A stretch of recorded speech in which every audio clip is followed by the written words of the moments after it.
Welcome back to another deadline stream ahead of Blank Gameweek 28. I hope my voice can kind of withstand everything over the next 2 hours. Not at the best condition, let's say, but we're going to go through all your questions and comments, cover all the topics needed for this game week, and also we have to think about the upcoming doubles and blanks as well. So we're going to get straight into it. And yes, I have made 2 free transfers. Ollie Watkins in for Haaland is something I've discussed for many weeks.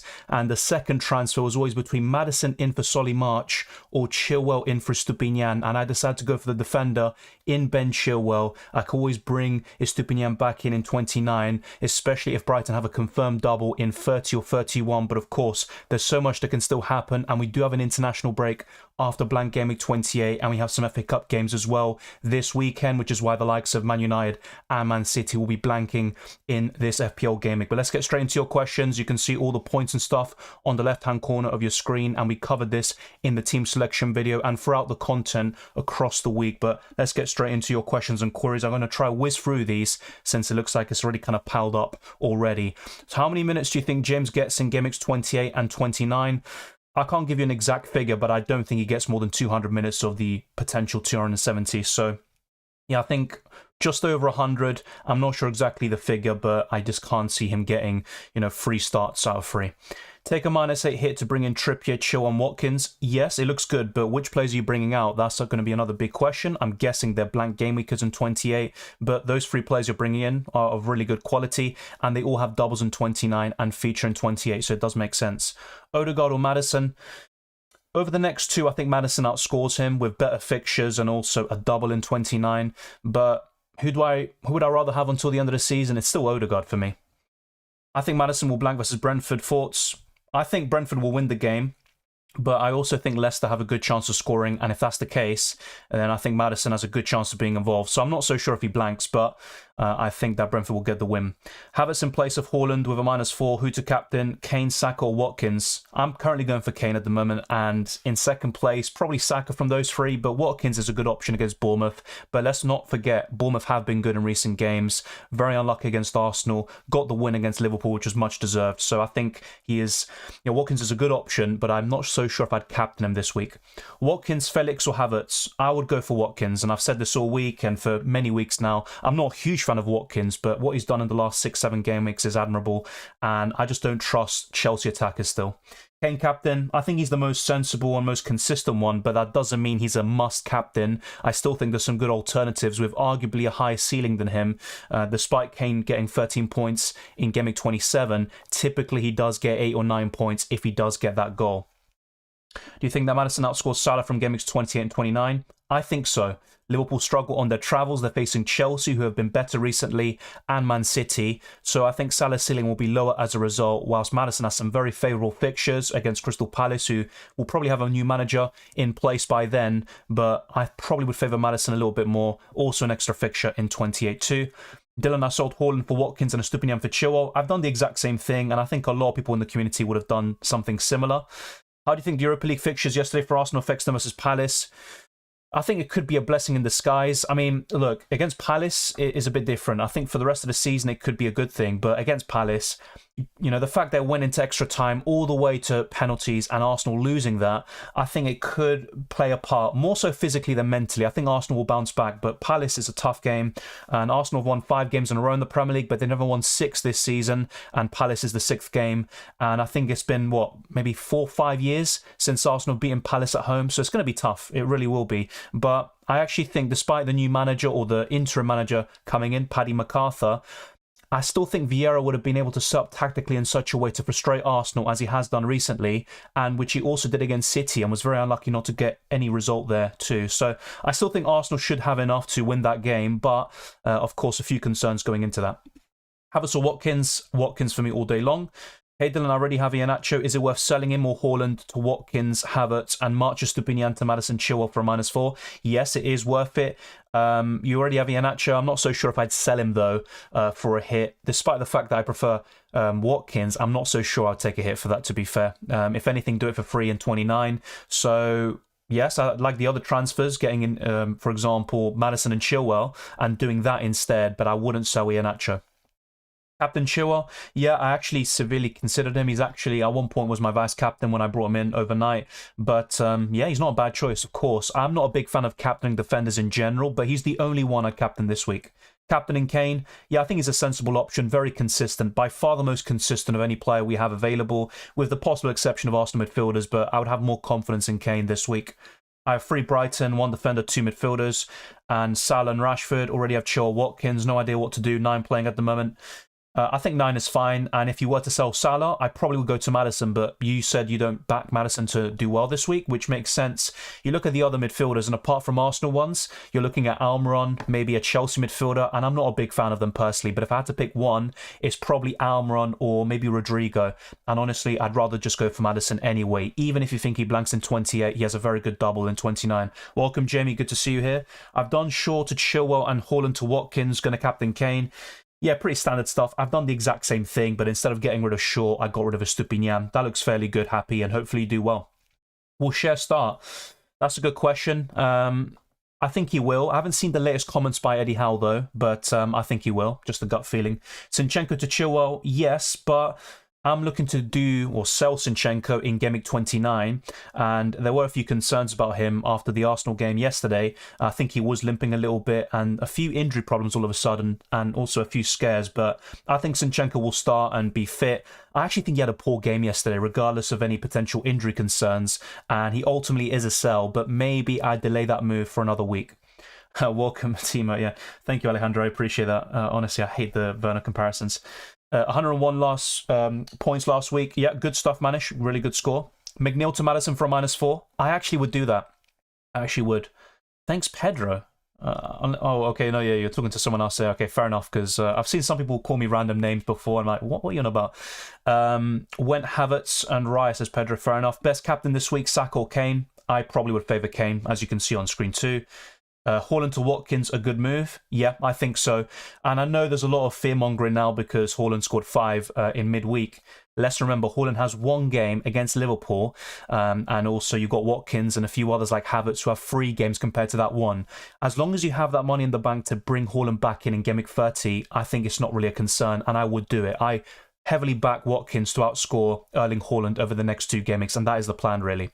Kane or Saka captain? We're getting that question a lot, but honestly, I'll just point people to the direction of my team. You can see my answer there, and I'll probably put a poll out later on so the people can decide as well. But just to make it clear, Harry Kane is my favourite captain at the moment, and I'm not that convinced of a double-digit haul, but I'm actually quite confident of a return, and I can't say the same about the other players, including Saka against Crystal Palace. That could be a tough game, to be fair. Thoughts on Ward not starting? Yeah, I saw a rumour that it could be Iverson coming in, so it is a possibility. I mean, Ward he's had a season of ups and downs, but mainly downs. He had that one period where he was the highest scoring FPL goalkeeper just before the World Cup, but yeah, it wouldn't surprise me, to be fair. Captaining Tony needed a differential. To be fair, that is a really good shout. Against Leicester, who have struggled all season. Defensively, they're awful.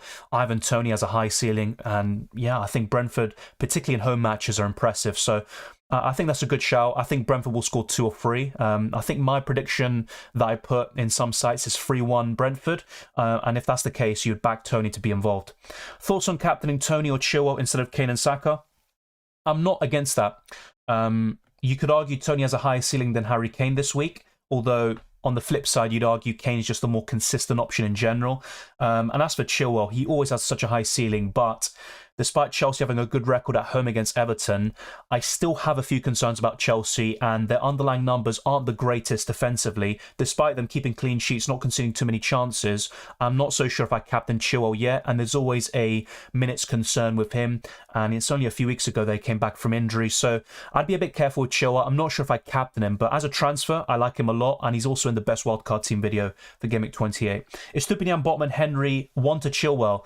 I actually like Estupinian the most of those 3, but the reason why I'd sell him is because he blanks in 28, and apart from Gameweek 29, where some people have concerns about him starting in the first game of that, he also has some tough games in 30 and 31. So for the time being, if you're selling one now, it has to be Estupinian in my opinion. Haaland to Kane or Watkins? I'd go to Harry Kane. I like Ollie Watkins at the moment, but Harry Kane is a cut above.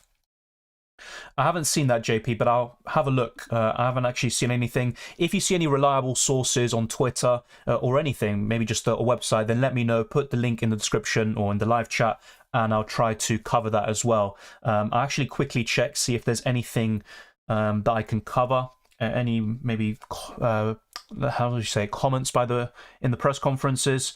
But yeah, no, I don't think Almiron was an official news. It must be something that's been reported now. I'm not so sure. Just be careful though. There are a lot of people looking for clout out there, and there's going to be a lot of false news going around. So be careful. Haaland to Watkins from -4. I think it is worth it ultimately. Surprisingly enough, I probably would back Watkins to outscore Haaland over the next 2 game weeks by 4 or more. So I think that hit does pay off. But of course, there's always a risk, and if you can't afford Haaland back, that would be the big concern. Thank you, JP. I appreciate it. Yeah, Zinchenko to Chilwell is valid. I would rather have Chilwell from now until the end of the season. After Game Week 29, Arsenal have some tough fixtures coming up, and despite some good ones in there, and Arsenal are good on their travels, I'd be a bit concerned, and the pressure's going to mount on the Gunners, and I think they might slip up in 1 or 2 games where typically you'd probably expect them to win. Palace could be one of them this weekend, maybe Southampton in a few weeks' time. I hope it isn't the case, but I'd be a bit careful. Yes, I think it's definitely valid. Hey Dylan, thoughts on captaining Tony if Iverson starts? I don't think it makes a difference whether Iverson or Ward starts. If anything, you'd probably argue that Ward starting means it's more likely that Tony will haul. So I wouldn't base it off that information. I think Tony's just a good captaincy option in general, facing a poor Leicester defence. He's also got great underlying numbers across the whole season, a fantastic penalty taker, and also Leicester struggle a lot from set pieces, and I think that could bode well for the likes of Ben Mee. Start 1, Chilwell or Maddison? I mean, ideally I wouldn't bench either, but it probably would be Chilwell starting, yeah. Tarkowski to Chilwell from -4, yes, and I'm not sure if it was you that commented this the other day. I did reply to it, and I said I would do it without any doubts, and I think a few others commented the same thing. Which 3 Chelsea players would you rather have? I'm not trying to be funny or anything. I still wouldn't go for 3 Chelsea players, but if I had to pick 3, it'd be Kepa, Chilwell. They're my 2 favourites, which is why they're in my team. And the third one is probably Kai Havertz at the moment, but I'm not a huge fan. The alternative to Havertz is Felix, but still not a big fan of Chelsea offensively, should I say. And I'd go for a double up potentially in the defence, but even then, that's as far as I'd go. I don't think I'd buy Reece James. He's been such a troll this season and in years gone by, but struggling for fitness. I'd rather go for Ben Chilwell, who's another injury-prone player, but I think James has got the worst of it in recent games. Best midfielders apart from Arsenal and Maddison. Well, to be quite frank, most of the best midfielders would be those that blanking 28. So apart from those obvious ones like Rashford, Matoma, Salah, etc., I'd probably put someone like Almiron in the mix, but I'm not a big fan of Almiron. Got 9 players over -4. Kepa, Trippier, Mee, Chilwell, Mings, Saka, Odegaard, Maddison, Watkins. Should I just free hit or keep it that way? I don't think that needs a free hit. I think -4 with those 9 players is fine. The only player that I think could severely damage your rank, apart from maybe missing out on the right Arsenal midfielder, is Harry Kane. Apart from that, you've covered pretty much all of the top options, so you shouldn't be in too much of a pickle there. Okay, thank you, Harvey. I'll try check that. But yeah, I haven't actually seen anything on Twitter today or anything, but I appreciate that if it is true. No free hit or wildcard going from -8 and 10 players. That's not too bad, though. It's not too bad. I think the main appeal of wildcarding a week or 2 ago was the fact that you could kind of avoid taking massive hits for these blanks and doubles coming up, but it's not the end of the world. Saka or Martinelli? Based on recent games, I'd say Martinelli. Saka has looked a bit sluggish, you could argue, or just not as absolute best in recent games, but I still think Saka's a bit more consistent from now until the end of the season. I'd back him to score more points.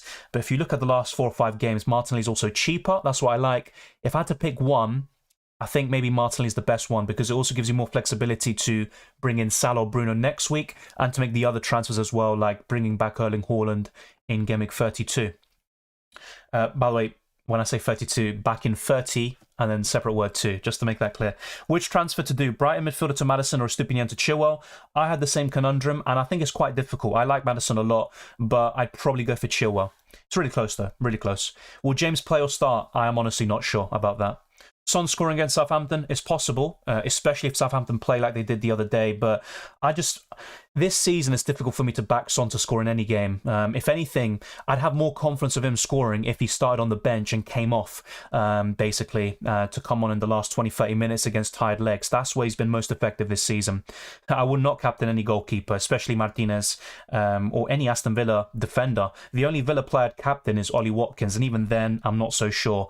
This is not a wildcard team from this week. I wildcarded in Game Week 26. I made 2 free transfers, but basically if I wildcarded, it'd be the exact same with maybe 1 or 2 changes here and there. Would you prefer Maddison or Fernandes for the next few game weeks?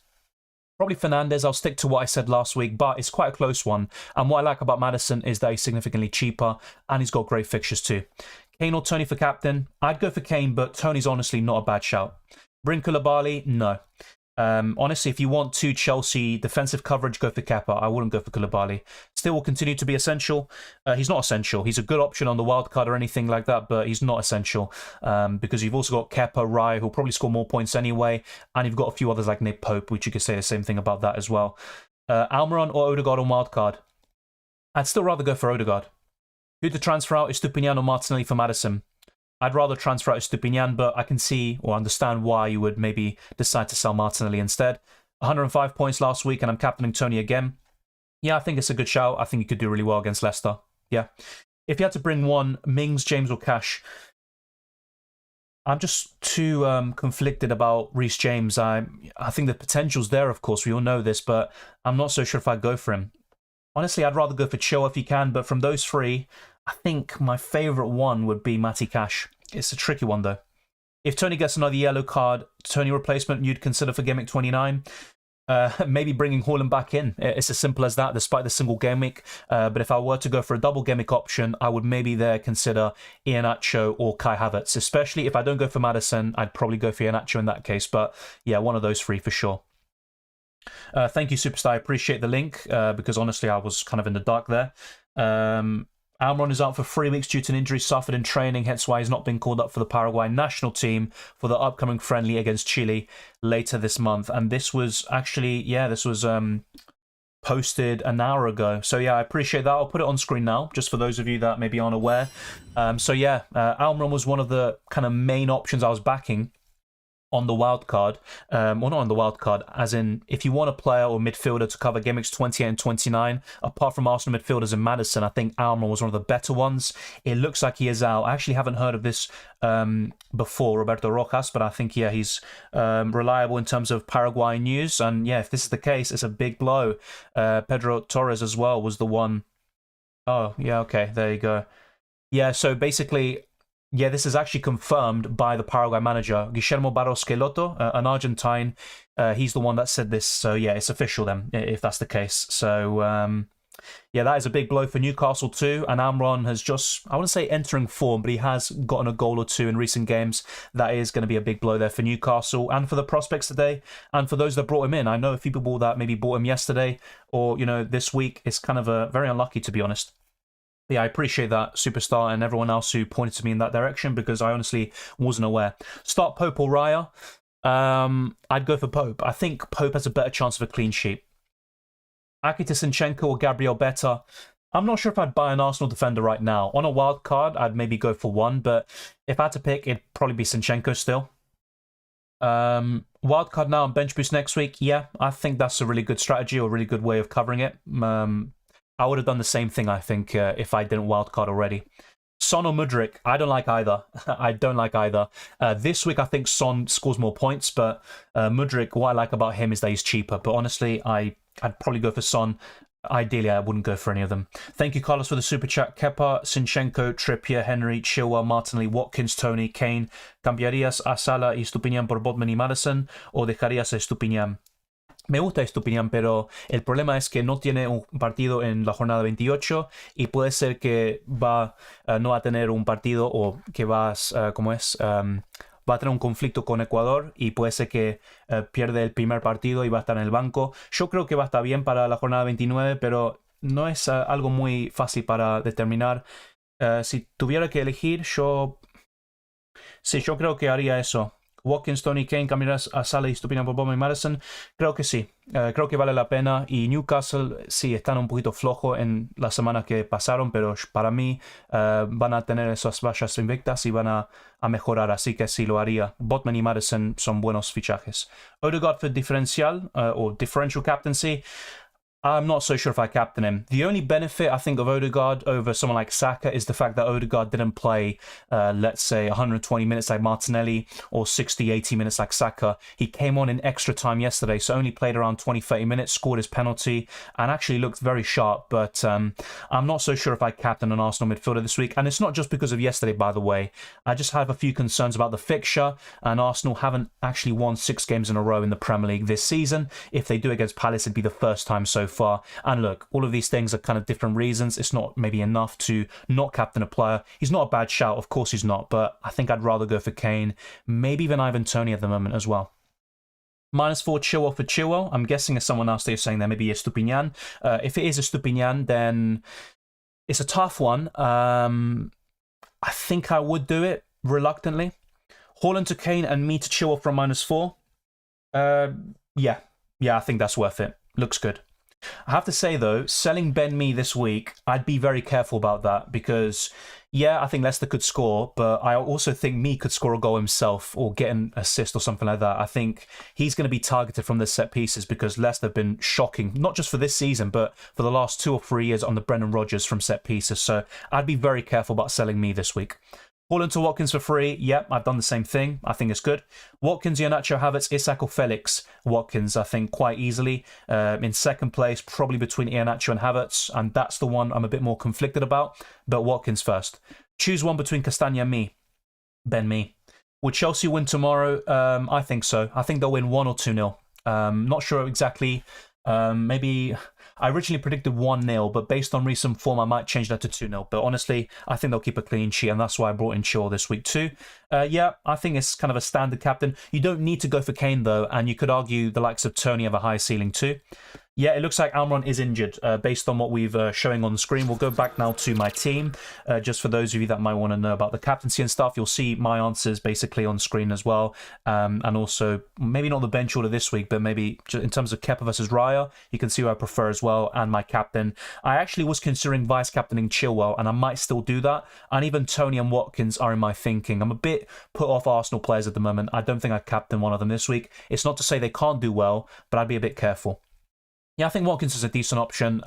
He'd be in my top 3 or 4 potentially, but also Toney. You know, the fixture looks a bit tougher, but I actually think Leicester are worse than Bournemouth right now, especially from a defensive point of view. Who did I transfer out for Chilwell? It was Estupinian. I'll be honest, I'm not a big fan of selling Estupinian. I like him a lot for Gameweek 29, if they have a double in 30 or 31, and also they could have a double later in the season too, but I think it was necessary. It was going to be either that or selling March for Maddison. Captain Toney, Watkins or Saka. I mean, originally I would have said Saka is my favourite. I'm a bit less sure now. Honestly, I'm a bit less sure now. So that's a tricky one. I'll try to go back to this in a little bit, but for now I'll stick with Saka, but I'm a bit unsure. Will Almiron play? Well, apparently he's going to be out for the next few weeks and he's going to miss the international games for Paraguay, so no. The answer would be no. I'm going to do Haaland to Kane then. I think that's simple and fairly good, to be fair. You can always do the reverse switch in Gameweek 30 if you wish, or even 29. But ideally, you'd have both for the last 9 Gameweeks of the season. March to Maddison or Estupinian to Chilwell. I've gone for Estupinian to Chilwell, so that would be my slight preference. I don't think there's kind of a right or wrong there, Luke. It just depends on your team structure, your future plans as well. And that's what ultimately determined my final transfer for Gameweek 28. Haaland to Watkins, yeah, that's my favourite one of the 3. Do 2 from -4. I mean, the -4 isn't bad. You know, you're getting rid of Blank Gameweek players after all, and Chilwell and Maddison have a high ceiling. But I think this week, Chilwell is a bit more likely to return than Maddison. So if you were to take a -4, it'd be Chilwell. Honestly, though, I think Haaland to Watkins is just fine. Midfield options under 7 million. There's not many. Apart from the Arsenal midfielders who you've kind of heard me talk about so much. I think Martinelli is the best one right now. Apart from him, and, you know, with Almiron now missing, it looks like, I think the next best options would maybe be a Leeds midfielder who feature in 28 and 29. So maybe Rodrigo could be the one. It's not something necessarily putting me off Toney captaincy. I have a good feeling about Kane. He's got a great record against Southampton. Southampton looked very poor in their last game against Brentford. If they play like that against Spurs, I think they can get annihilated. A bit similar to Palace against Spurs a few weeks ago, or months ago now. Field 10 or free transfer Brighton asset. I think fielding 10 is fine. There's also some positives about having 2 free transfers in Game Week 29, but if you can maybe sell March to Maddison, I think it is worth it, to be fair. Do you have the funds to do Odegaard to Fernandes and then bring Haaland back in? Yes, I do. I believe I do. And I have talked about this in maybe a team selection video about a week or two ago. So I have been planning this for some while now. My transfers are confirmed, yes. Is Iheanacho nailed? I mean, with Brendan Rodgers, you never know. I think Iheanacho has been treated a little bit harshly, but I would back him to start the games. Yeah. Who's got the better defence out of Southampton and Leicester? I think they're both pretty poor, but in recent weeks, you have to say Southampton have been a bit superior, able to keep a clean sheet against United, although the red card played a part, and also beating Chelsea 1-0 a few weeks ago too. With Leicester, I just can't see them doing that. Of course, they actually got annihilated by Man United not so long ago, 3-0, despite having some good chances too. Hi Dylan, thoughts on Salah to Maddison for a -4? I'm not so sure about that. I like Maddison, and I think he might outscore Salah, but I'm not sure if I'd do that for a -4. Hi Dylan, I did Robertson to Gabriel and March to Buendia punt, and I'm going to free hit in Game Week 29, so no matter what do you think? I mean, I think Buendia will be one of the better punts of Game Week 28, but I'm not a big fan of him in general, despite a double in 29 and also some decent form recently. Robertson to Gabriel looks good for this week, Nabil, but in the long term, you might want to get rid of Gabriel, actually. So, yeah, they're not bad, actually, for Game Week 28, but I'd be a bit concerned about them going forwards. Welcome, Jay. Good to see you. Captain chose a punt. Look, it's not a bad punt. He's the only defender I'd captain this week, even over Trippier, but would I do it myself? I don't think so. That's not to say he's not a bad option. I'm not saying he isn't. And look, he has a high ceiling. We all know this, but there's a few things that would put me off. And I think, for one, I've already got Kep. I've got double up in Chelsea defence. That's kind of a differential in itself. And also, Chelsea have some pretty poor underlying numbers defensively, or not that great compared to what they've been returning in recent weeks. Now, look, I think they will keep the clean sheet, but I'm not so sure if I'd captain Chilwell over Harry Kane, even Watkins, Ivan Toney, and an Arsenal midfielder. Almiron free hit replacement. I think in this case, I would be tempted to go for maybe a Leeds midfielder or Buendia in this case, as someone mentioned earlier. I think Buendia could be pretty decent, but I wouldn't want to have him in the long term. If not, if you have the funds, I think Heung-min Son, I think he'd be the one on a free hit. If I had the chip this week and activated it, maybe that's where I'd go. Thank you, Yogesh, for the super chat. Will you bring a Stupinian in for me next week? I think it's more likely I'd sell Zinchenko and just bench Ben Mee in the future. Zinchenko does face Liverpool in Game Week 30. I don't see Arsenal keeping a clean sheet at Anfield, and some tough games afterwards, including Man City, Newcastle away in the near future. So I think if I were to bring a Stupinian back in, it'd be for Zinchenko and not for Ben Mee. But that is an alternative. He's the only kind of double Game Week defender I have that I would consider selling. But it's a good question. Thank you very much for that. Kane or Haaland on the wild card? I mean, it makes no sense to go for Haaland on the wild card because he blanks this week, so Harry Kane. Haaland Nonto to Watkins and Kane, or Salah Nonto to Maddison Kane for -4? Good question. I think I'd actually rather go for... That's a good question, by the way. Really good one. I think Watkins and Kane, yeah, I think that might be the one for me. Yeah, and just keep Salah for Game Week 29 best of year. Least amount of starting players you recommend? It's not just about quantity, it's about quality, but ideally you would want at least 7 or 8 players this week. I think if you have less, you might struggle quite a lot this week, but honestly, if you've got most of the key options, you might even get away with 6. But for me, I think 7 and above would be ideal. What do you think of Mings? Not a big fan of Villa defensively, but if you were to go for a Villa defender, he's the safest one. How important is Chilwell over the long run? He's not essential. I know he's going to be a popular transfer in amongst the FPL community. I've bought him in myself, but that doesn't mean he's now all of a sudden essential and that Chelsea are back and they're going to win every game and keep clean sheets. Not necessarily, but he has a high ceiling. He's relatively low owned. I think that will change by the time we get to this deadline, maybe around 10% ownership, but still decent ownership, and a haul there in Game Week 28 could give you a good green arrow. He's not essential though. Which defender to transfer in that isn't Chilwell, Botman, Trippier and me? Good question. I don't think there's too many standouts because, look, the other defenders I'd recommend include Shaw and Stupinian, who blanked this week. So, yeah, if you're looking to cover Game Week 28, I'd probably still go for an Arsenal defender, but I actually have a feeling Palace could score here. Do you think Maddison is worth a -4 Mahrez out? Honestly, Mahrez is a sell anyway. Even in the Champions League, Pep has managed to troll me there because I have Mahrez in that game. Yeah, I just don't think Mahrez is an option right now. And it's kind of strange to see because just after the World Cup, he was the informed Man City player. And all of a sudden, he's not getting a minute, not a sniff in the team. So it is a bit unfortunate, but I think it is worth the hit ultimately. Which defender to transfer in? Yeah, we covered. Odegaard captain. Someone mentioned it earlier. It's a decent differential, and actually, I'm looking at my own team, and I might even prefer Odegaard over Saka for the captaincy. But do I prefer Odegaard over everyone else in my squad? I don't think so. He's still a good option though, right up there, and he looked very sharp yesterday, in my opinion, despite the loss on penalties. Chilwell for Henry rather than Estupinian. Good move. Okay, so it might sound a bit strange. I'd be a bit more open to selling Rico Henry than Ben Mee this week based on the nature of Leicester and the way they concede goals. But look, honestly, I'd still rather sell Stupinian a little bit more, I think. I think Leicester score 1 goal maximum, and even then it's not a guarantee. Brentford have been very solid recently, and I'd back them to win for sure. And Rico Henry obviously has the attacking threat, so as much as I like Estupinian, I think I'd rather sell him. You can always bring him back in, even for a hit next week, and I think it could be worth it. Thank you, Amir, for the super chat. Went -4 for Maddison. Chilwell, Watkins to keep. Estupinian. I had a dream about Maddison scoring, so took the hit for 11 men. Hopefully Henry doesn't get points.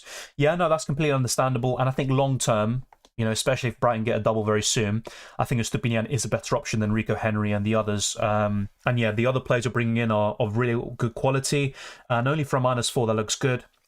In terms of dreams, I don't think that's kind of worked out for me in the past. Whenever I had a dream, like a certain player scoring a bicycle kick, it's just never happened. I think I had a dream a few months ago of Ben Chilwell scoring a finesse shot of his right foot cutting in. No, that's just really unlikely. If it happens this week, that'd be great. But yeah, hopefully, your dreams do come true there. And Maddison's someone I definitely want to get, and he was going to be my transfer if it wasn't for Chilwell. So good luck, Amir. And I think the transfers themselves look really good. Top 5 defenders for Game Week 29. Great question. I think the top 5 will be Trippier, Luke Shaw, Estupinian. I'm forgetting somebody, aren't I? The other 2 defenders would be... I think I would go for another Newcastle defender, and in this case, Botman. And the 5th one would be... I'm forgetting someone, aren't I? There's someone I'm probably right in front of my face that I'm forgetting. Yeah, Chilwell. So that would be my 5. I think I'd still go for the 2. Basically, what you see on screen, the exact same, but instead of Zinchenko and me, I'd go for Shaw and Estupinian for Game Week 29. So let me know your thoughts there. What do you think about Rodrigo? Out of the Game Week 28 midfielders, apart from Arsenal, Maddison, I think he's probably the next best option to cover Game Weeks 28 and 29. Estupinian to Chilwell, March to Maddison, Billing, or Haaland to Havertz, Watkins. For me, Cylindra, it'd be Haaland to Watkins, based on all the circumstances. Plan to make 1 transfer playing with 10. That's completely fine. I think I'd go for that. Yeah, Haaland to Watkins. Took a -8 to get in Havertz and Watkins. Good luck, mate. I'm wondering, Abdul, who you sold for that, but hopefully it does pay off. And I think those are 2 of the best strikers you can buy this week. Good punts. Maybe difficult for me to call Maddison and Chilwell punts when they're so popular in the FPL community, but let's not forget they're still quite low owned. If I check their ownership right now, I'm fairly sure it's not that high. So yeah, Chilwell still only 8.6%. You've got the likes of Maddison, who I think might be a bit lower now. No, yeah, 8.7%. Both of them quite identical, but still less than 10%. I think they're decent. Any other kind of punts I'd maybe consider? Maybe Rodrigo is one of them. Let me actually check his ownership. 4%. Yeah, some decent fixtures in there as well. I know Arsenal away isn't ideal, but Forest at home and Wolves away aren't that bad. And you've also got some decent fixtures afterwards, so a kind of benchable option up until Game Week 34, you could argue. So yeah, I think Rodrigo could be one of them. I'm not a big fan of most midfielders this week, though, as you well know. The other kind of punts I would maybe consider, maybe Havertz with 3 home games in the next 2 game weeks, but I'm not a big fan of him, and he's very inconsistent, as we all know. Morgan, Gibbs-White, or Saint-Maximin, or Rodrigo. Yeah, Gibbs-White is another good shout. I like that. For me, it'd be Rodrigo, Gibbs-White, and I think I'd lean towards Rodrigo. But yeah, honestly, they're all decent, fairly decent. I think Saint-Maximin will be at the lowest in the pecking order there, though. Do you think Henry out for Chilwell? I'd rather keep Estupinian. That's fair enough. I think Brighton have some tough fixtures in 30 and 31, but you could easily bench him there with your team structure. And yeah, ultimately, I'd rather have Estupinian than Rico Henry. If I had Rico Henry, maybe I would have sold him instead. But with Ben Mee and the way he can score goals and be targeted from set pieces and Leicester's weaknesses and deficiencies in that area, I just couldn't bring myself to sell Ben Mee. But with Rico Henry, might be a bit different, of course. Maybe I'm overthinking it. But yeah, if you really want to keep Estupiñán, I think that's fair. And I just keep him. I wouldn't be too concerned, as I said earlier in Spanish, about Estupiñán missing the first game of Game Week 29. Do you think Zinchenko will start? Yes, but I think he was holding him. I'm not sure what part he was holding, but he looked a bit jaded towards the end and might have had a bit of a muscular problem. A few Arsenal players had that. Rob Holding was another. Saliba came off. Then you've got Tomiyasu, who could be out for a long time. So a few concerns there, and I think Zinchenko was quite poor yesterday. Rodrigo minutes risk, potentially, yeah. That would be the main concern there. So Gibbs White is probably the safest bet there. Good fixtures too. So yeah, you might be right. He's not a guarantee to start, so just to answer Daniel's question too, I can't tell you if he's going to start for sure, but my guess is he'll start 2 of the next 3 at least. Let's see how it all pans out, basically. Hi Dylan, what do you think about Billing and Jensen? Jensen actually featured in my best free hit team, but retrospectively, I was talking about, yeah, maybe I should have included Almiron in there. In the end, it looks like he's out for the next 3 weeks. So, yeah, I like Jensen. He's already in the kind of squad. I don't think I'd start him because I prefer Maddison and Arsenal midfielders like Trossard, Odegaard, Martinelli, Saka. But he's fine. And as for Billing, he's been in great form. And I think Bournemouth could score against Aston Villa. I could see a 2-1 for Aston Villa there or something like that. But it won't be easy. And if Bournemouth can perform to the same level as they've done in the last 2 games, I wouldn't even be surprised if they did the double over the Villains because they did win actually in Game Week 1. Let's not forget. Obviously, a long time ago, different managers and all of that. But yeah, I think Bournemouth could be a tough test, and Billing is a decent option. What do you think about Zaha? I mean, he looked actually pretty decent against Man City when I watched him. I watched that game. I'd say, yeah, I watched pretty much most of that game, and Zaha was the big threat. It was kind of a one-man job, really. The rest of the Palace attackers looked pretty poor. But against Arsenal, especially if Saliba's out and is holding, I think Zaha could have some joy there. Would I buy Zaha in? I'm not so sure about that. But on a free hit, he's always worth a punt, I think. Is it worth a free hit if I have 9 players playing? I don't think so. Unless you have 9 players of really poor quality, I don't think it's worth it. Have you looked at any Bournemouth players for the nice double? I think Billing would be at the top of the list, Solanke. Apart from those 2, I still wouldn't go for anyone else. I know Bournemouth have been good recently, even defensively, but I still wouldn't trust them to keep clean sheets. So really it's Billing and Solanke or nothing. If Haaland to Watkins need a hit in 30-31 or 3-31 to get him back or ignore Bruno, still get Watkins or go in Acho. Yeah, I mean, it's good that you're thinking about these things, Marco, because you know, other people asking these questions might not be aware of these kind of circumstances and different factors that play a part in what is ultimately the best thing for their team. Honestly, I'd still rather go for Watkins, but I can understand if you decide to go for Iheanacho instead. I just think Watkins right now, with the form he's in and the underlying numbers he's posting, I would rather go for him over Iheanacho, and it's worth even a potential hit in 30 or waiting an extra week for Erling Haaland. Of course, it can backfire, but I would rather go for Watkins. Is it enough to play with 8 players? Once again, like I said to someone earlier, I think 8 is a decent number. As long as you have most of the key options and these 8 players are of good quality, I think you should be fine. Yeah, Ouattara, yeah, he's been really impressive for Bournemouth recently. That's a really good shout. I still would rank Billing and Solanke above him, but he's actually been very impressive. That's a good one. Against Arsenal and Liverpool, very good performances. Any midfielder better than Maddison and Arsenal? No, not in my opinion. The only ones better are the ones blanking in Game Week 28, so honestly, I don't think so. Ream to me or Chilwell? I wouldn't buy Ben Mee this week, despite what I said about Leicester's weaknesses, because the fixtures aren't that great over the next 3, when you count 29 as well. I'd rather go for Chilwell, basically. I think he's the one to go for. Can you wildcard on a free hit? You can't use 2 chips in the same week, if that's your question. Yes, you can wildcard the week after free hitting. Yes, you can do that. So free hit in 28 and wildcard in 29, that is definitely possible. Hi Dylan, besides Maddison, who's the best midfielder for Game Week 28 with 2 fixtures in 29, I think Morgan, Gibbs-White and Rodrigo will be at the top of my list. Rodrigo's my favourite if he can nail down the starts, but that will be the next test and the big issue there, if he can start all these games. Martinelli, Chilwell or Watkins captain? Martinelli's been in great form. I think I'd go for him. And he's actually got a decent record against Palace. Scored in the reverse fixture. Also scored, I think, maybe a few years ago away from home too. Arsenal do struggle a lot at home, though, against Palace. Don't forget that. I think it's been 4 or 5 years since the Gunners have beaten Palace at home in the Premier League. Kepa, Ward, Chilwell, Henry, Zinchenko, Botman, Trippier, Rashford, Matoma, Maddison, Fernandes, Saka, Havertz, Watkins, Kane. Yeah, it's a good wildcard team. There's not much wrong with it. I don't think there's much I'd change. I'd rather go for Ben Mee over Henry, especially with the way Leicester play. But I don't think that's completely necessary. And honestly, wait, so looking at a team, you've got Chilwell, Zinchenko, Botman, Trippier to start this week. You've got Maddison, Fernandes. Oh, yeah, so I can see why you've gone for a back five, because you're going for more Blank Gameweek 28 midfielders. Yeah, that's completely fine. And then in Gameweek 29, Verdant, you could also get in a Stupinian for whichever Brentford defender you end up going for. But yeah, that looks good. Just try to also use FPL.team and websites like that to plan your future moves. But as a Gameweek 28 wildcard, not much wrong with it. Martinelli, Chilwell, yeah, we covered. Wildcard this week to bench boost 29. Yeah, that looks good, Nico. Anything that I would maybe recommend? Yeah, that's very similar to the wildcard team we talked about, actually. I think the only key differences involve Rico Henry. I don't think I went for him in the wildcard squad, but yeah, looks really solid. I'd also consider Martinelli potentially because of his recent form. And I know he wasn't great yesterday, but his actions led to the goal that Saka scored. And he's just been so involved in recent weeks. So I do like Martinelli. Yeah, the rest looks fantastic. And yeah, I think that looks really, really solid. Free transfer Watkins to Haaland. Yeah, in Gameweek 30, you've got it planned out, and you've got 0.3 million left over. You should be fine. That looks good.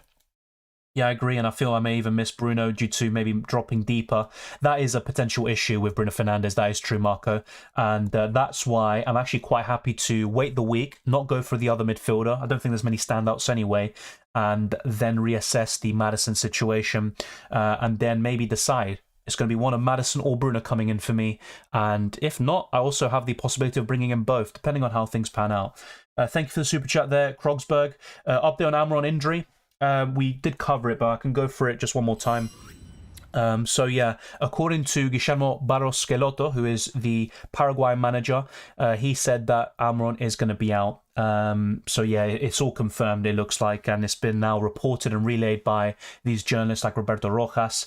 So that is a big blow. Pedro Torres being the other one too. So yeah, it's basically confirmed by the Paraguay manager. We've got international break in literally next week, and yeah, Paraguay were going to play Chile, and it looks like Almiron will be missing that, and as a result, he's also going to miss this game tonight against Nottingham Forest. So yeah, that is the latest news. It looks like he's going to be out for 3 weeks. I'm not sure exactly what the injury is. It just says an injury suffered in training. So yeah, there you go. That is the latest we have on Miguel Almiron. Nick Pope or Kepa? That is a good question, and one I'm very conflicted about. I actually would back Chelsea a little bit more for the clean sheet this week. I think I would. I have talked about this already, Swagger, but I will go through some different screens and stuff and go through that now. So before we do, let's go through the fixture ticker. We've got a new team in pole position in Aston Villa. We've also got Chelsea and Leeds making up the top three. So suddenly a bit of differences. Now we're seeing more of a clamour for the likes of Watkins, maybe Tyrone Mings, Ben Chilwell, Rodrigo, and even Leicester assets like Maddison. So yeah, as you can see, the top five all of a sudden looks very different. And you look at the bottom five, Man City are right there at the bottom. Obviously, the Blank Gameweek playing a huge part of that. Liverpool, Fulham, Brighton, Everton, even Arsenal in the bottom six. So yeah, some of these top teams FPL-wise and in the Premier League table, quite lingering down in this list of the fixture ticker, according to Fantasy Football Hub. But of course, doubles and blanks play a huge part in that. There are still some great fixtures for all of these teams sprinkled in between, which does spice things up a little bit more. And next up is the predicted points. Harry Kane is predicted to be the highest scoring player with 7.6. Quite a big difference between him and Ivan Toney, but I think it's quite close this week between the top three and potentially an Arsenal midfielder as well. I don't think I'd put Joao Felix this high. I think I'd rather put the likes of Chilwell if I were to go for anyone from the Chelsea game. You've also got Trippier, Kai Havertz, Odegaard, Saka, Iheanacho and Reece James all in the top 10. But I think Chilwell definitely deserves a shout out. And overall, though, the top three is quite bang on. I think they're the three of the best players this week in terms of the captaincy. And in terms of price rises, be sure to check out sites like this, fplstatistics.co.uk. Chilwell is going to go up. It's just a matter of time. You've also got a few others like Watkins, Toney, Heung-min Son. I think the fixture is definitely playing a big part there. Bukayo Saka, Ben Mee, and a few others on the cusp, such as Raya, Botman, and even a few others like Jensen and Matty Cash. Those going down. I mean, look at Haaland, by the way. That is absolutely ridiculous. Despite him scoring 5 goals against Leipzig in midweek, it looks like he's going to go down tonight. It's just inevitable. And you've got a few other players there like Rashford and Mahrez. But yeah, it shouldn't be too bad for those of us looking to buy Haaland back in. If you've got more than 0.5 million to spare, by the time we get to Game Week 30, you should be fine. Anything less would be a bit of a concern, but still should be good for most of us, I'd say. So that is all covered. And one other thing I want to cover very quickly before we move on to a few other things. I actually want to show a statistical comparison between Ollie Watkins and Havertz, which is a very popular option this week. But let me show you my team for Sorare. If you haven't played it already, be sure to sign up using the code that I'm going to put in the live chat right now. And you can also check the link in the description below. I've put a link there too. So just sign up to Sorare using this link and you can select 5 players for your starting 5. And you've also got some bench players that you can sometimes rotate with. So for example, I've got Edison and a few other players that blank in Game Week 28. And that's why I've gone for Jose Sa, Bukayo Saka, Botman, Ivan Toney and Watkins. The way it works, you pick 1 player for each position and you get an extra player, but it can't be a goalkeeper. So in this case, I've gone for 2 forwards, my 2 new signings, Ivan Toney and Ollie Watkins in for Erling Haaland and Marcus Rashford, who is deemed as a midfielder, or sorry, as a forward, should I say, in Sorare. And I have captain Saka, and I think if I had seen this a little bit earlier, maybe after yesterday, I would have changed the captaincy to one of Toney or Watkins. But there you go. That is my Sorare team. Be sure to sign up. And actually, just today, I earned points just by playing the game. They're called Sorare points, So coins, and that is because the club shop has been released. So be sure to check out that link that I just put in the live chat. And it's just another fantasy game that's quite fun. You don't need to spend any money to play and get started, and then you can build your own quality card collection, and I think you'll enjoy it. But then let's go to the next screen. This is what I think a lot of you want to see. Watkins versus Kai Havertz. And actually one thing people are saying is that, oh, Kai Havertz has better underlying numbers in the last few game weeks. That's not necessarily true. I've checked the last 4 game weeks, the last 8 game weeks, the last 10, and Watkins still trumps him in pretty much all of these stats except for stuff like big chances created and expected assists. And to be fair, neither of them are excelling in those departments. So if I just show you very quickly, so apart from game weeks 1 to 27, because obviously that's such a large sample size, if you want something such as since the World Cup, Havertz, despite having a fixture more, still has lower XG, less big chances, and also fewer shots and stuff like that. But it's quite close. You have to say it's quite close, and minutes does play a part as well. Watkins is obviously the starting striker week in, week out. If we also check, let's say, the last 5 games as well, I mean, apart from goals scored, which is very important, you look at the XG, there's such a big difference there. Shots as well, you know, with Watkins having triple the amount of shots on target compared to Havertz. But who are you going for in Game Week 28? Maybe it's Iheanacho, Joao Felix, or someone else. I've seen a lot of names being pointed towards, but for me, the 3 best forwards for this week are Watkins, Ivan Toney, and for me, the best of them all, Harry Kane. But let me know if you disagree, of course. It's all part of the discussion. I'll leave this on for a little bit longer before going back to my FPL team. The page that I was on was Sorare, Abraham, if that's what you're on about. That was the page I was on. In terms of the FPL prices, that was fplstatistics.co.uk. I can put a link for that as well if you wish. You know, a lot of these resources are very important too. Do you think Mykolenko will play? Difficult one. I'm not so sure, but honestly with Mykolenko, I don't think it makes too much of a difference. And would I go for an Everton defender? No. If you do have these Everton defenders, I'd even take a hit to go to Ben Chilwell or another defender featuring in Game Week 28. That's kind of my thinking regarding these assets. I'll check the latest said by Sean Dyche though, because obviously that might, you know, might give us a bit more insight. But yeah, Dominic Calvert-Lewin, I did see what he said there. Yeah, Patterson is still another one that's got constant injury problems. But yeah, with Mykolenko, I'm just not so sure. It just depends on the tactical reasons, really. But he is fit and available to play. Is Saka a good captaincy after yesterday's game? He's still a good captaincy option, but I just think there's a few things that really put me off. One is Arsenal playing up until, you know, extra time and penalties. Saka playing around 60, 80 minutes of that. Also, Saka's been a bit jaded in recent games, I think, not playing to his full level, not even, I'd say, I want to say committing himself, but there's a few games where I just don't see him playing 100% and maybe kind of conserving his energy a little bit. So I do think he needed a rest yesterday. He did get it for a period in the end, ultimately, he was called upon. But I think the things that put me off is the fact that Crystal Palace have an interim manager. There could be a managerial bounce even from that. Arsenal struggle against Crystal Palace, especially at home. And you've also got the fact that Arsenal haven't won 6 games in a row in the Premier League this season. And if they were to beat Palace, it would be the 6th game. So actually, I wouldn't be surprised if Palace got a result here. Let me put it that way.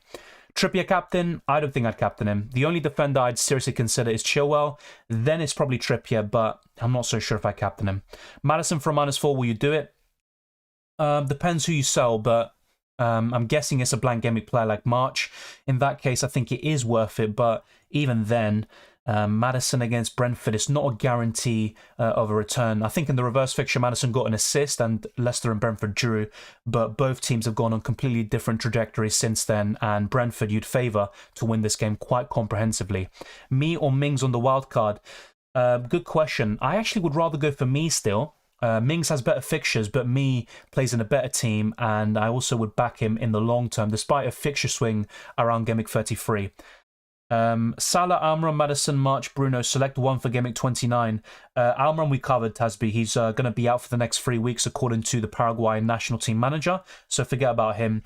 Who would I rather have for Gameweek 29? It's probably Bruno. It's him and Maddison who are probably top of the pile. Salah's always a good option, but those fixtures do put me off a little bit, the fact that they're away from home. So yeah, for Gameweek 29, yeah, it's probably Bruno or Maddison. Who's your probable captain? Probably Kane. And that has been the case for the whole week. Estupinian for Chilwell or March for Maddison? I've gone for Chilwell, so that would be my slight preference, but it also depends on your transfer plans. How does that move affect the money in the bank? How you can bring Haaland back in Gameweek 30? There's other things you need to weigh up, not just who's better, Chilwell or Maddison. I think for Gameweek 28, Chilwell has a high ceiling, and that's another reason, but you have to think about other factors too, and I don't know all the ins and outs of your team. I'm tempted to go differential captain this week. Southampton better defence. That is true, but they also were very woeful against Brentford. I know they conceded in the 97th minute the second goal, but they were pretty hopeless throughout and very flat. So if they play like that against Spurs, I can see Spurs scoring 2 or 3. What's your opinion on Share injury? Honestly, I'm not too sure. There's a lot of things here this week that I honestly just won't have an idea on, and Share starting or not is one of them. So the latest that we do have from Newcastle, I mean, actually, I don't have any comments available here. I'm going to refresh the page and see if I can get anything. But yeah, Almiron now, there's been an update on him.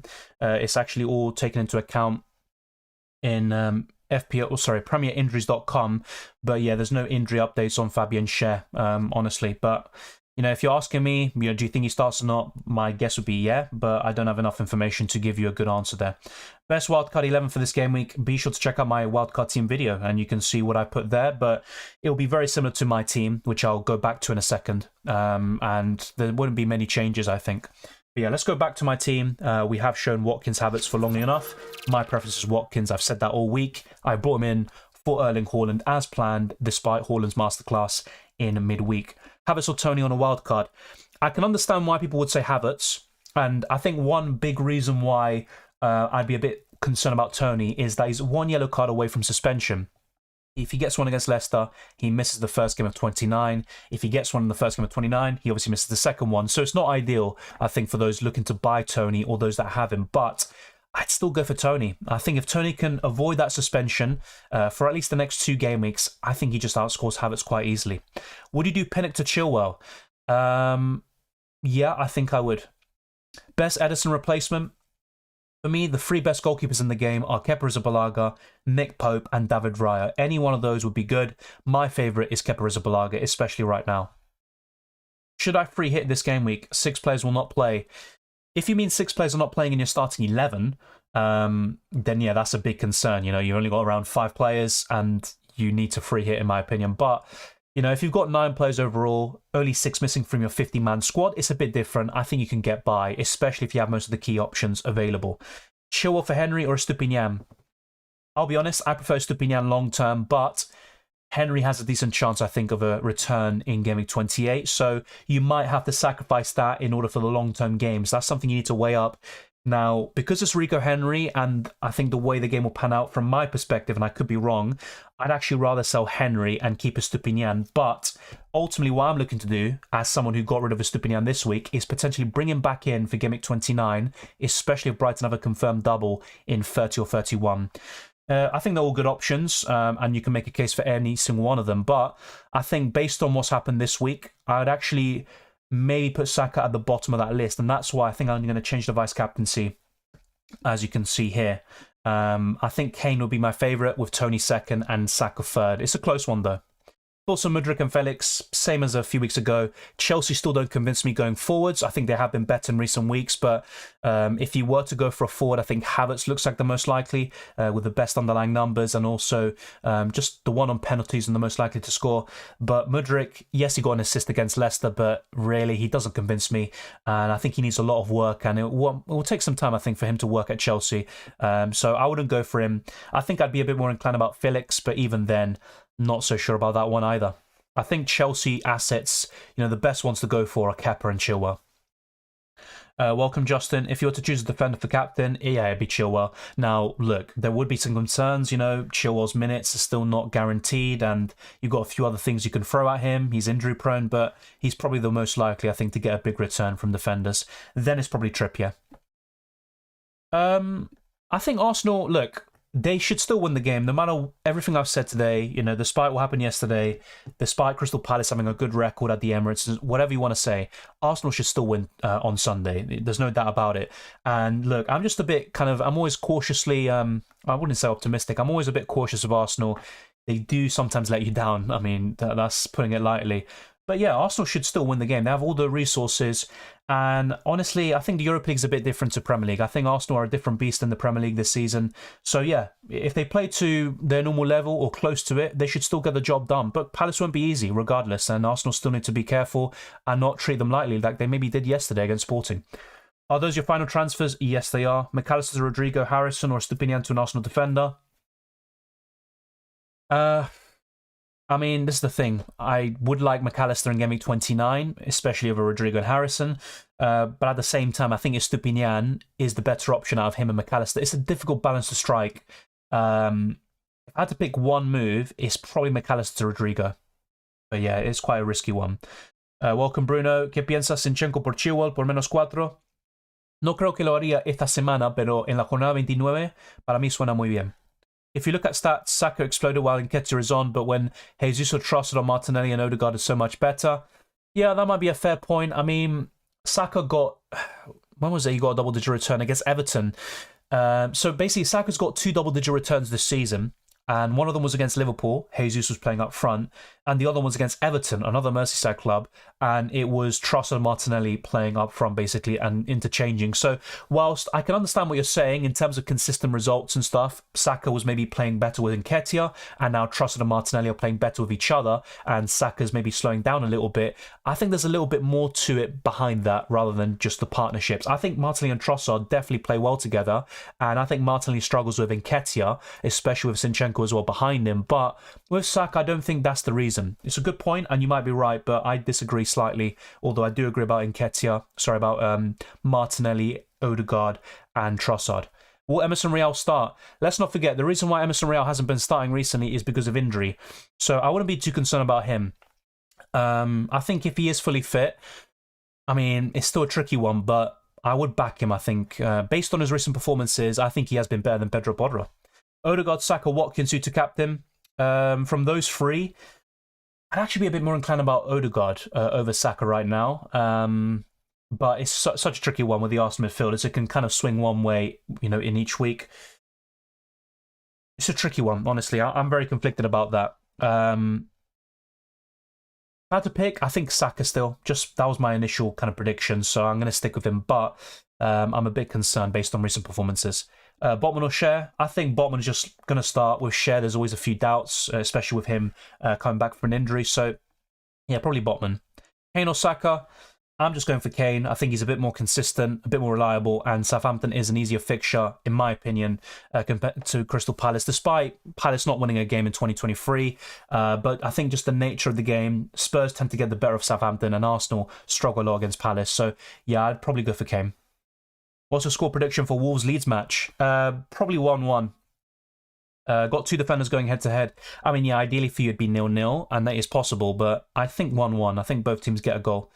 Bringing in Bamford instead of Watkins. Yeah, Bamford looked decent, got a great goal against Brighton the other day, but yeah, Watkins for me is the one. No news about Share as far as I'm concerned. If you see anything on Twitter, then let me know. But try to be careful with the sources. What are your plans next game week if Tony gets another yellow card? Probably to bring Haaland back in earlier than expected, although that would mean potentially no Bruno Fernandes or Salah. So let me show you actually very quickly. So yeah, in Game Week 29, this is some provisional transfer plans, which might involve getting a Stupinian backing for Zinchenko, bringing in Fernandes or Salah for one of Saka or Odegaard. So I could go for something like this, and this would look a really good bench boost, to be fair. If, let's say, Tony is suspended, then what I would do instead, I think, is, yeah, instead of Stupinian, maybe I'd stick with Zinchenko, and then, yeah, instead of Tony, I can just bring Haaland back in, and I'd have money left in the bank to spare. The alternative to getting Haaland back in is to bring in someone like Havertz or Iheanacho. And my current preference, I think, would be Havertz. But honestly, Haaland will be coming back in 30 anyway. So, and I was thinking of Tony to Haaland in 30 or 31. So really, I think it would be Haaland back in a week earlier. And yeah, I think that would look pretty good, actually. He's still got a good chance of outscoring most double game week players with that single game week against Liverpool, in my opinion.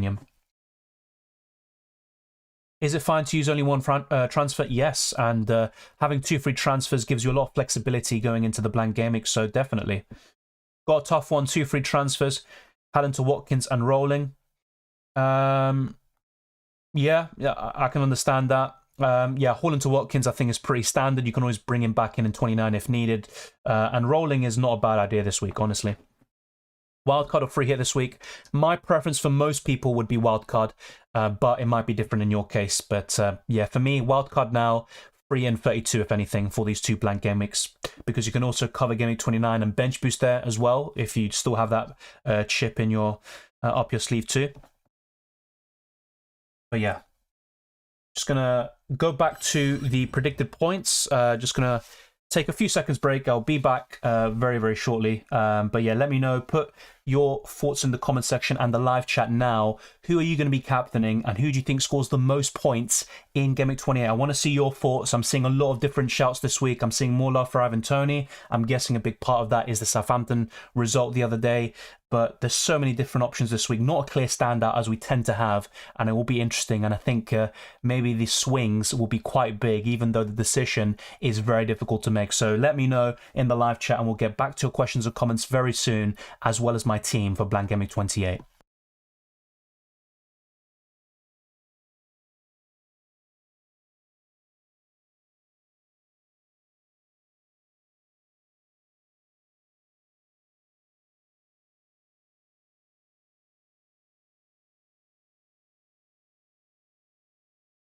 All right, we're back. Thank you very much for waiting. Like I said, it's just a few seconds. And also, if you haven't already, because we have been streaming now for over an hour, and to be honest, it hasn't felt like it. But be sure to smash the like button, subscribe for new, all that good stuff. We're trying to reach 20,000 subscribers, and we're trying to get this stream to as many likes as possible. So just a quick update. Let's see where we're at right now and see what the next goal is.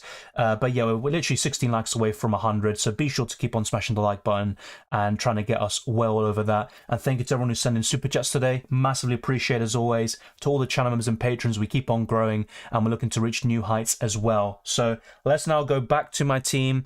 And yeah, we have already made 2 free transfers for those of you that aren't aware, which I did discuss in the team selection video. Watkins in for Haaland was always likely. The second transfer was between Chilwell and Maddison, which I also disclosed in that video, and I ended up going for Chilwell in for Purvis Estupiñán, who may still come back into my team in Game Week 29.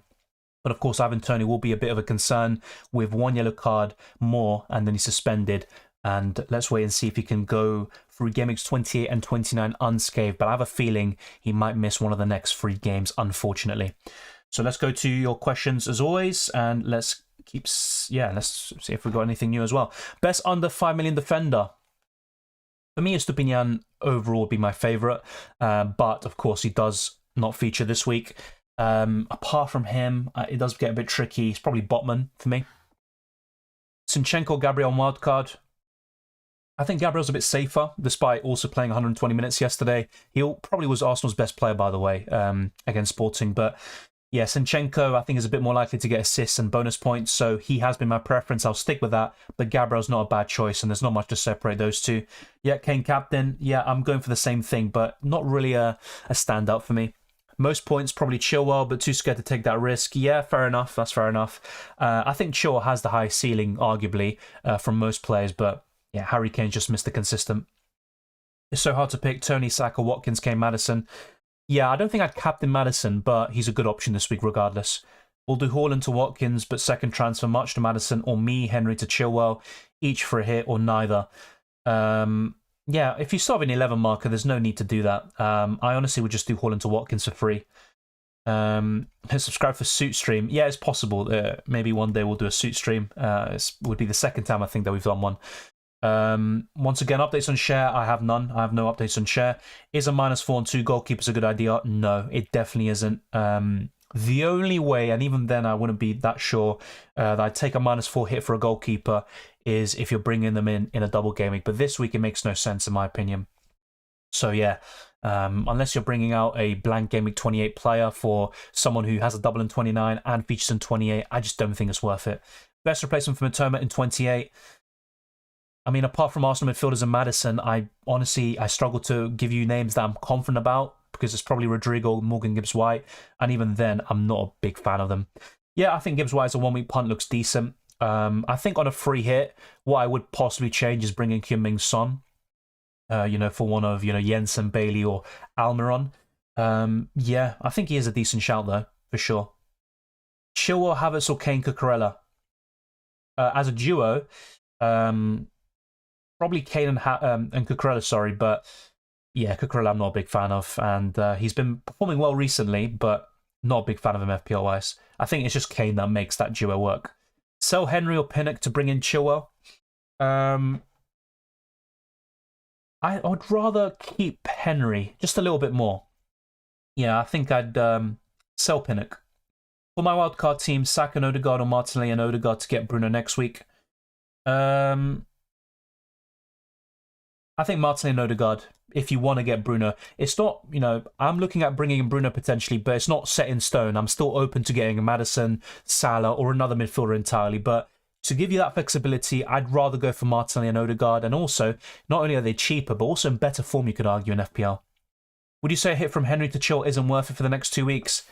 I think it is worth it, provided Chilwell starts those games, because I have a feeling he could be benched in one of the next 3, which would be the concern. And that's why, if I had to get rid of Estupinian, or let's say a Brentford defender for Chilwell for a hit this week, I don't think I would, even though it could be worth it. It just depends, really. With Chilwell, there's always a bit of a question mark and a doubt over his fitness, and, even more so with Reece James. So basically, bench boost for my goalkeeper, the only player on my bench. Yeah, no, do not bench boost this week. It makes no sense. The only time to bench boost, I think, well, you could play it whenever. Just don't do it in a blank game week, of course, but I think 29 looks like the best time to use it. Rank-wise, tell me who'd you captain in Watkins, Chilwell, and Kane. I'm not sure what you mean there. I don't think my rank would severely change my thinking either. I think I'd just go for Kane in all scenarios. But, if I was doing really poorly and I wanted a differential captain to work, then maybe Chilwell. But honestly, I think, if you're in a bad position, going for something completely different for the sake of it doesn't really bode well most of the time. Cash, Mings, or Castagna wildcard. Not a big fan of any of them, but it's probably a Aston Villa defender. Mings is the safest, but Cash is my favourite. Captain, Saka, or Kane, or Watkins, or Tony. All good. I'm going for Kane. It's up to you who you go for. Thoughts on the UCL draw, by the way? A bit interesting, but I think one side of the draw is definitely weaker than the other. And it does look a bit set up for Napoli. I hope they can go all the way, but my prediction is Napoli to reach the final and lose it. There is a kind of record there of, teams, that reached their first Champions League final losing it, especially to a more established team. So, yeah, I've backed Madrid since the beginning of the season. I'm probably going to still do the same thing. I don't think they're the best team or ever, in the world necessarily, but they get the job done. And actually, I'd say in the Champions League, they've actually been a bit more convincing this season compared to this time last year. So, yeah, Madrid, Bayern, then probably City, Napoli. Probably my top 4 favourites to win the competition, and hopefully get a new winner. But yeah, unfortunately, I think Madrid or Bayern are very likely to win it. Felix or Maddison captain. From those two, I'd probably favour Maddison, but Felix is not a bad shout. Got a goal disallowed the other day too. Apparently Palace has a flank weakness down their left. Have you factored that in your captaincy decision? I mean, Palace in general, look, yes, they might have a weakness down that flank, but they've also not conceded too many goals. Apart from that, 4-0 defeat against Spurs, they typically concede 1 or 2 goals. Very unlucky to not get a draw against City. There have been a few games as well where they've lost by 1 goal or something. I don't think Palace is an easy game anyway. Obviously, the hope would be is if Arsenal win, Saka's involved in those goals, the 1 or 2 they may score, but I don't see Arsenal scoring 3 or 4. I think it'll be very tricky. Maddison or Watkins? Watkins for me, but both are fine. Has anyone tried to play those FPL quizzes just after the deadline? No, I don't think I have. Normally, if I see that quiz, it means the website has crashed or whatever. It's still updating, and I'm just not interested. Only have 6 players playing this week. Should I take a free hit or minus 12, 16 hit? I'd rather take the free hit in that situation. I don't think massive hits will pay off for you. Haaland and Darwin to Kane and Watkins minus 4. Yes, I would do that. Steele and Shaw or David De Gea and Stupinian on wildcard? Steele and Shaw. I like Stupinian a lot though, I have to say, but Steele and Shaw look a bit better. Is it worth doing a Stupinian to chill for minus 4? Look, I think it could pay off, but look, I'm trying to think and liken it to my situation. If it was for a minus 4, would I have done it? I don't think so. I think I would have stuck with 10 even. I prefer Havertz a little bit more, but Iheanacho is a decent option too. James Forts, I'm not going to go near him. I mean, you could argue Chilwell is also a big risk, but I think James is even bigger, and he's been an absolute troll this season. Even if he gets the start in Game Week 28, I wouldn't be surprised if he got injured or, picked up something else in 29, unfortunately. Rodrigo, Harrison, or Billing, differential pick. Yeah, Billing's a good shout, but Rodrigo's my favourite of the 3, if he can stay fit. Is Stupinian, Matoma, McAllister, which one to sell so I could play 11 players? Who to sell? I'd actually rather sell McAllister from those, Jan. Ben White or Saka captain? I wouldn't captain Ben White, no chance at all. Ben White looked completely done, actually, yesterday, also against Fulham. And not only that, Arsenal, I wouldn't trust them to keep a clean sheet necessarily at home. They've only kept 3 all season in the league. Palace are a tough opponent. Ben White could be up against Zaha. There's so many different reasons why I wouldn't captain Ben White. He's also not got a high ceiling. If he does get a return, I think the highest he could possibly get is 8. Really a Saka from those 2. Mudryk, what's your thoughts? Not interested. He got an assist the other day, but he's been very lackluster since joining Chelsea. I don't really have that feeling he's going to get many goals or assists. Look, of course, that contribution might have changed everything. He also did score a goal, which was disallowed as well, but I'm just not feeling it. And with Chelsea attackers, I think the best one is probably between Havertz and Felix, and then it's probably Mudryk, but I'm just not interested right now. I mean, look, Palace fans will have a different opinion. They're the ones watching their team week in, week out, and you could argue someone like me has a bit of a bias there towards Vieira, but I think it is harsh. They are 12th in the table. A lot of their games this year, I mean, if you actually look at it, in 2023, they haven't faced a single team below them. I think Aston Villa might have been the only one, but even then, they're an informed team with some good players, and they should be doing better than they have been all season. I don't even know what Palace are expecting in terms of, 12th is probably the best they can aspire to, maybe 11th. You don't see them qualifying for Europe. You've got the likes of Brighton, Man City, all these teams that they faced in 2023, and they've been unlucky in some of these games, especially Man City. So I think it is a little bit harsh, but it's also understandable. I think especially considering that in 3 of the last 4 games, Palace didn't have a single shot on target. No wins in 12 is still awful, no matter how you look at it. So I understand why he was sacked, but I still think it's harsh in the grand scheme of things. And actually, with the fixtures coming up, I think Vieira could have turned things around. Thoughts on captaining Chilwell? I'm not against it. The reason why I'm not going for it myself is because Chelsea still don't fill me with complete confidence, and also Chilwell is a bit of a risk in terms of minutes. Chilwell being 5.9 million kills me so much. Would mean I have to sell Trippier, Odegaard or Saka in 30, along with Tony, or to get to Haaland. It's not really the worst thing though, Goldhead, because, I probably would trim down Arsenal players anyway. So one of Saka or Odegaard could be making way. So you could do something like Saka to Maddison, or even Saka to Solly March or something in Game Week 29. I don't think it's that bad. I can understand your frustrations there, but I would probably trim down the Arsenal players anyway. What's your moves for bench boost 29? We have covered it earlier and in team selection videos and stuff, so don't want to get into it too much, but I've got open, I've got some different avenues basically, and one thing I am considering is bringing in Bruno Fernandes and or Maddison in midfield, also bringing back Estupinian in 29, probably for Zinchenko, and at most I want to take a -4, nothing more than that. So the most likely thing at the moment is getting rid of one of Saka or Odegaard for Maddison/Bruno Fernandes, and the other transfer is Zinchenko to Estupinian or Shaw. But I'm still weighing things up, and then in Game Week 30, I could bring Haaland back in, and my contingency plan is if Ivan Toney suspended for Game Week 29, then I'll sell him for Erling Haaland probably, and bring him back in a week earlier. Barnes worth a look. Only 6 points less than Maddison this season. I still prefer Maddison. I think Maddison has a higher ceiling and is also generally more consistent when he does get the starts. I think the minutes has played a part this season, although I might be wrong about that. But for me, Maddison just has a high ceiling in general, and Barnes is a very frustrating FPL asset. Look, it's not a bad shout, and I think Barnes is worth considering, but I think Maddison is a cut above still. Need a midfielder under 7.5 million, non-Arsenal Rashford. I mean, apart from Brighton midfielders, who obviously blanked this week, I think the next best options would include Rodrigo or Morgan Gibbs-White. I don't think I'd captain Trippier this week, no. Gabriel or Zinchenko on wildcard. It's quite close. I'd probably favour Zinchenko a little bit more, but I don't think there's a big difference. And either way, I think a lot of people wildcarding them in will sell them in 29 anyway. We covered that deal, so I'm not going to go into that again, so hopefully you understand. I have Cucurella. Would you advise Chilwell in? I mean, Cucurella's not a good option anyway, in my opinion, despite some good performances recently. So my problem with Chelsea is, as much as they've improved recently, defence has never been a concern for them, but I don't think I'd bring in Chilwell. I'd have two Chelsea defenders necessarily to occupy those 5 slots.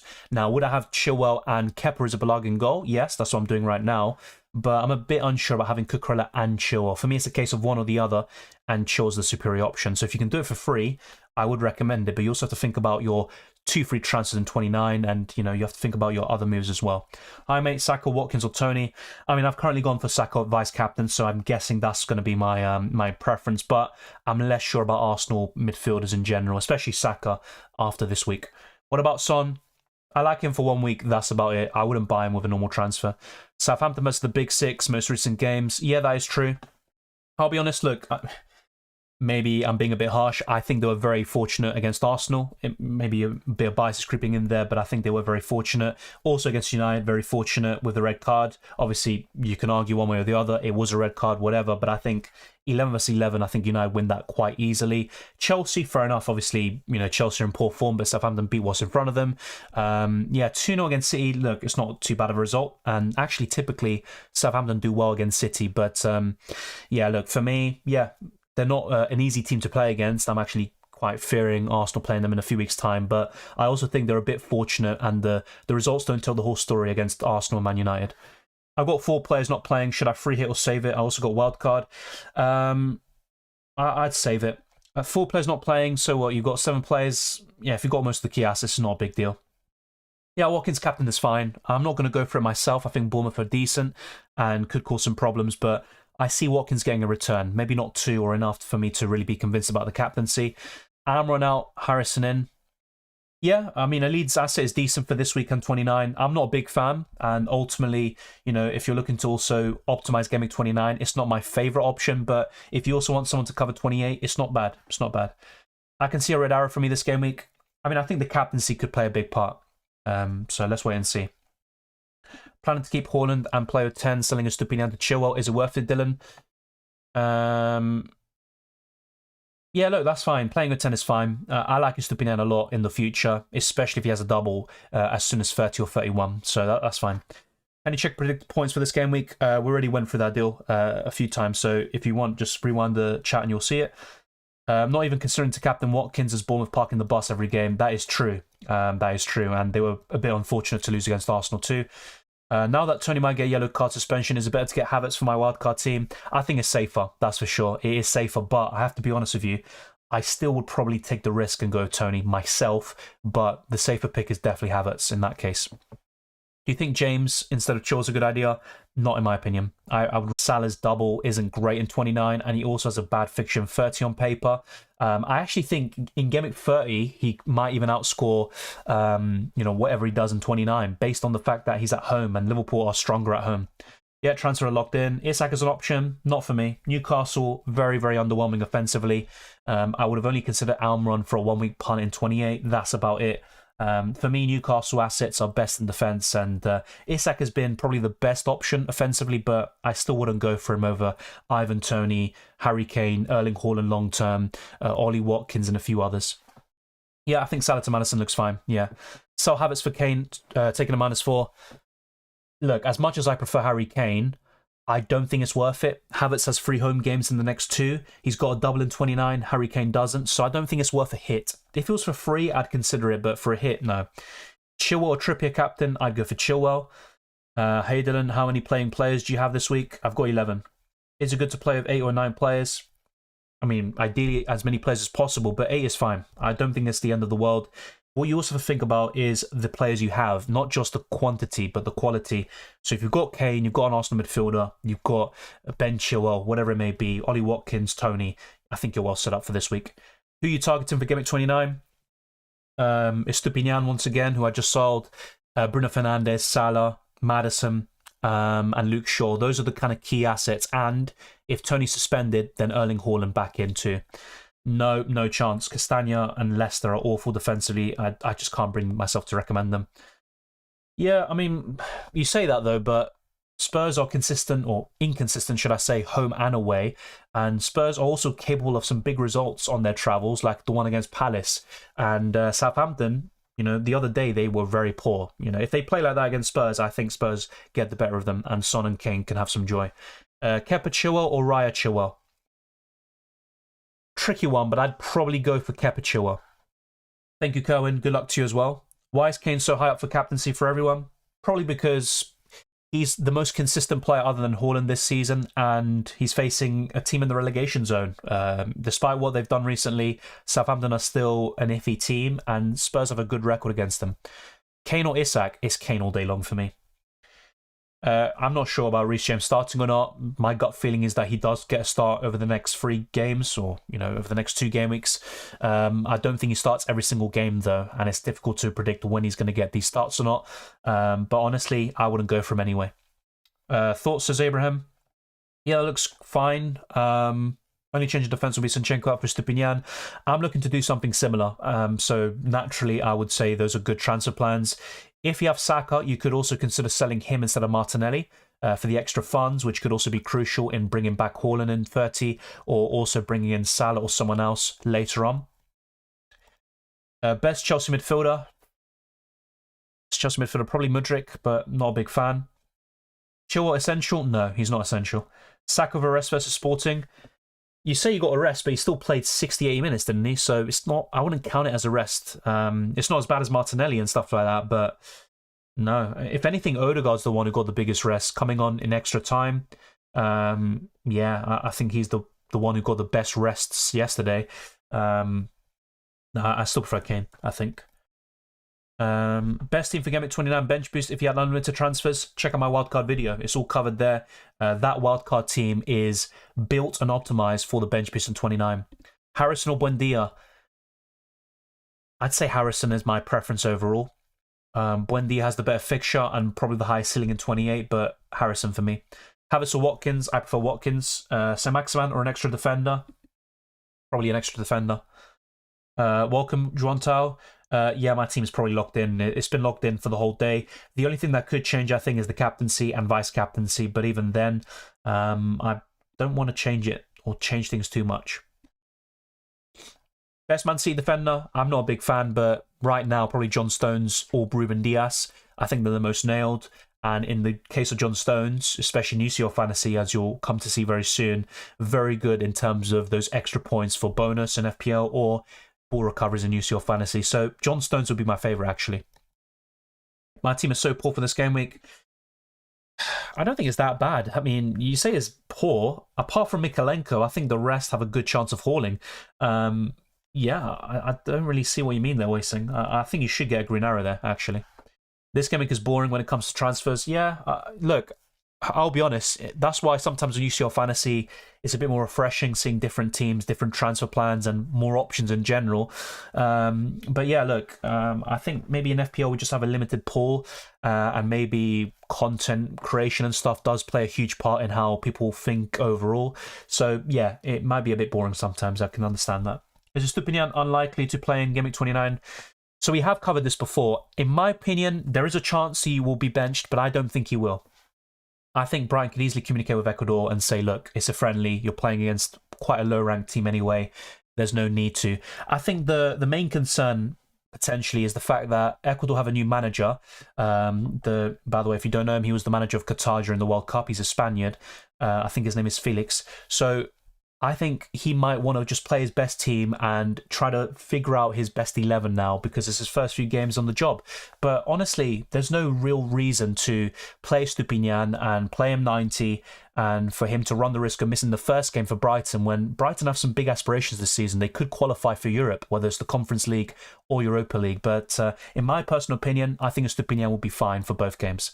Force an Odegaard to Maddison next week. I'm looking to do something similar. I like it. The alternative is Bruno Fernandes or Salah.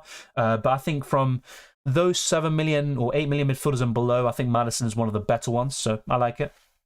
Yeah, Watkins for captain is decent. And honestly, if you are maybe a bit bored of your team and you want to do something a bit different, then maybe Watkins captain is one of those areas that you could do.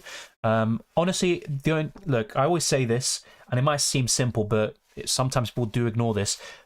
Just go for Watkins or someone a bit different for the captaincy or as a transfer if you genuinely think they outscore the alternatives. Don't just go for Watkins to be different. But of course, it would be nice to have some differences in our team. One free transfer, yep, it is okay. Harry Kane's one of the best options in the game. How much do you have in the bank? I'll be honest, I don't know roughly or out of the top of my head how much I have, but I think I have 4 or 5 million. Oh, I've got 7.1 million, mate. So yeah, I've got a lot of money in the bank. So yeah, as we covered in FPL.team early in the stream, I would easily have enough to bring Haaland back in 29 or 30, which is the plan. I'm worried about Arsenal and Brentford assets. Newcastle clean sheet and Kane Hall will harm me as well. Yeah, but you have all these options, don't you? So, I mean, you have Harry Kane, for example, and you can captain him. But look, I don't think your team is bad. Is most of the people having Newcastle defence now? I mean, I've kind of been of that opinion since the beginning of the season. I think the best assets for Newcastle are in defence. Would I go for a triple up? No, I wouldn't. But I think a double up is still viable. Welcome, Akash. Good to see you. Henry Estupinian to Chilwell. Long term, I'd rather keep Estupinian and sell Henry. But in my case, I sold Estupinian and kept Ben Mee. And I think a big reason for that is the fact that Leicester struggles so much from set pieces. And Ben Mee is a big target from them for Brentford. Saka, Tony or Saka, captain. I'm not sure who the third player is since you repeated that, but Saka's my slight preference out of those three. But I'm going for Kane at the moment. Yeah, thinking about keeping Martinelli over Saka because Martinelli can do good or the same. In terms of money, I'm good. I have 6.3 million in the bank and can afford Tony to Haaland in Game Week 30. Yeah, and you might need to do that in Game Week 29 should Tony be suspended and get that yellow card in 28, which is definitely possible. Welcome, Ori. Good week to you as well. 9 playing players with 1 free transfer out to Maddison, so is 10 players okay? Yeah, it is okay. I just stick with 10. I don't think you need to take a -4 for 11. Saka, Tony or Watkins for captain? I'm currently going for Saka as my vice captain, so that will be my answer. But it's not clear cut. I think the others are definitely viable, and Tony has a really high ceiling, I think, against Leicester. I think I'd actually rank Tony above Watkins, but not by much. Free hit now or wait? I have the free hit, and I'm looking to use it potentially in Game Week 32. If not, it's probably Game Week 34 or 37. Who would you start, Pope or Raya? Oh, Pope. I'd start Pope. And my Friday's been good. Unfortunately, as you can probably tell by my voice, I'm a bit ill. But hopefully I'm well pretty soon. But yeah, the plan is to do a stream tomorrow or on Sunday, a reaction stream. After that, of course, we have an international break. And I am going on holiday after. So going to still try my best to get content out for UCL Fantasy and FPL. But it might be a concern to do streams for maybe, you know, the weeks after this. But I'll still try my absolute best. No, Ryan, honestly, no. Even with the lost funds, you know, I'm still able to get Haaland back in very easily. I've got money to spare. And also, Haaland will go down in price tonight and probably one more time, potentially. So, yeah, I'm not that concerned about Haaland and the lost funds. Do you think not having Watkins is that much of a mistake? Not necessarily. If you know me, you'll know that I'm not a huge fan of Watkins in general, but because of his recent form, the underlying numbers, the eye test, and how he's performing under Unai Emery, I do like him as an option. Is he essential? No. UCL fantasy is much fairer and better, in my opinion. I have more fun. FPL is punishing, for the smallest things, and most people have exactly the same teams. Yeah, I think for the most part, I do agree with that. I think that is a fair point. Calling in next week. Yes, but honestly, I mean, it's a tricky one because Tony, even if he goes on scathed in 28 without the yellow card, he runs the risk of missing a game in 29 should he get booked in the first game. So, in my opinion, I'd rather get rid of Tony than Watkins in 29, despite the fact that over the course of the season, Tony's been more consistent. For me, my current thinking is to keep all of them unless Tony gets a yellow card in 28, and in that case, he makes way for Erling Haaland. Thank you, Phillips. Would you buy Trippier instead of Burn next game week? Honestly, I think there is a huge difference. I know there's obviously a big difference in price, but it is worth it. Trippier is a much better option than Burn, in my opinion. Thank you, Anchor. Obviously, it's nothing serious. It's not the worst illness I've had, as you probably know. Last year, it was much worse, but yeah, it's a bit frustrating, especially when you do streams and stuff and videos. You know, I don't want to lose my voice. I probably will. Match, was it mid for 4.7 million? I mean, who are we talking about here? Leon Bailey, Jensen. I think Jensen's a bit above your threshold. He's 4.8, unfortunately for you. Otherwise, he'd be the easy one for me. I'm not a big fan of those options at 4.7 million and below. So really, it's probably Bailey, and it's not an ideal pick to say the least. All right, let's see. So where are we at right now? So yeah, we have reached over 100 likes. Let's keep on smashing the like button if you haven't already, and if I've answered your question. Palace sacked their manager. Should I transfer my Arsenal assets? I wouldn't go that far. Because it's not like Palace have a new manager in place like Everton did with Sean Dyche. It's the interim manager. I think they will get a response, and Palace would have been tough anyway, with Vieira or without. But I think the main concern for me is the fact that Arsenal went to 120 minutes yesterday, and most of the key players played a big part of that. How much do you have in the bank? Like I said, Gordon, I have 7.1 million in the bank, so yeah, plenty to play with there. Yeah, Almiron out injured for 3 weeks. Yeah, exactly. Confirmed by Guillermo Barros Schelotto. So thank you to those of you that pointed me in that direction. The fact that it came from the manager himself is telling. Ward worth keeping for the next game week or -4 to Raya? I mean, unless you're starting Ward, I just keep him and start the other goalkeeper you have. And look, I like Raya, but I think the main appeal to buy Raya was in game week 26 or 27. Now is a bit more awkward. The fixtures aren't that great, even with a double, and there is a fixture swing in 33 too. Best midfielders to have in the next game weeks, there's not Maddison. I mean, apart from Matoma, Rashford, and Salah, and Bruno Fernandes, you're probably looking at Arsenal midfielders for me. And for me, it's Saka, Martinelli, and Odegaard. And right now, Martinelli looks like the best one. Which midfielder to replace McAllister? Yeah, Billing's a good shout. The other ones would be Morgan Gibbs-White and Rodrigo. Those are my favourite. But yeah, it's not really a great bunch to pick from. Thank you, Adash. I appreciate it. Is Gibbs-White worth a punt for the next few weeks? Yes, I think he is. Now, would I go for him myself? No, I probably wouldn't, but he is worth a punt. Best Mara's replacement? Maddison. Yeah, I think Maddison would be the simple one. Once again, a mini green or red arrow, I will more than happy to take it this week. Let's wait and see, Wei Sing, but I think by the end you'll get a green arrow and you'll be maybe a bit surprised. Any bold prediction? So if we go through the fixtures, and some of you might disagree, bold predictions, I think Forest Newcastle's a draw, if you can call that a bold prediction. My other bold prediction is Palace to get a result at the weekend. I genuinely think they will. Yeah, I think Palace to get a draw or a win at the Emirates. I think draw is probably the most likely scenario, but yeah, I think that would be my boldest prediction of them all. But in terms of FPL, that'll be a bit different. I have to think about that one. But yeah. So let's keep going for your questions. We've got 25 minutes left. So yeah, so far so good. We are going through your questions and comments, and we have covered everything we need to. Should I sell me if I'm on a wild card? Don't like his double gimmick fixtures. Yeah, I think on a wild card I wouldn't go for him, but I have to admit, sorry, his fixture against Leicester I do like. Yes, Leicester could score, but I could also see Ben Mee, if he's ever to get an attack in return, I think it's now against Leicester. But then again, I might be looking too much into it. You don't need to, Sahil. You don't need to take a hit, to be honest. The only reason I take a hit is to get rid of a blank Gameweeker to, someone who features like Harry Kane. Otherwise, it's not really necessary. Havertz or Tony, I still prefer Tony. The only concern is the yellow card. One more and he's suspended. Last week I benched Johnson, this week Gabriel. Yeah, now if you're talking about Brennan Johnson, he is injured for the weekend, or for today should I say. So that is a blow for Nottingham Forest, and that does boost Newcastle's chances. But then you could say Almiron being out also is a dent to Newcastle. Also, Stupinian to Chilwell, then Saka and Tony out in 29 for Haaland and anyone. Yeah. Yeah, I mean, look, there's so many different avenues, I think, in 29, so hopefully we see some variation in that double game week. Is Saliba starting? My guess would be yeah. He didn't have any... he didn't have any crutches or anything like that. He was, laughing and everything on the bench. It didn't seem too much of a concern. Tomiyasu is the one that could be out for some time. Shocking bench player? I have to think about that. Shocking bench player.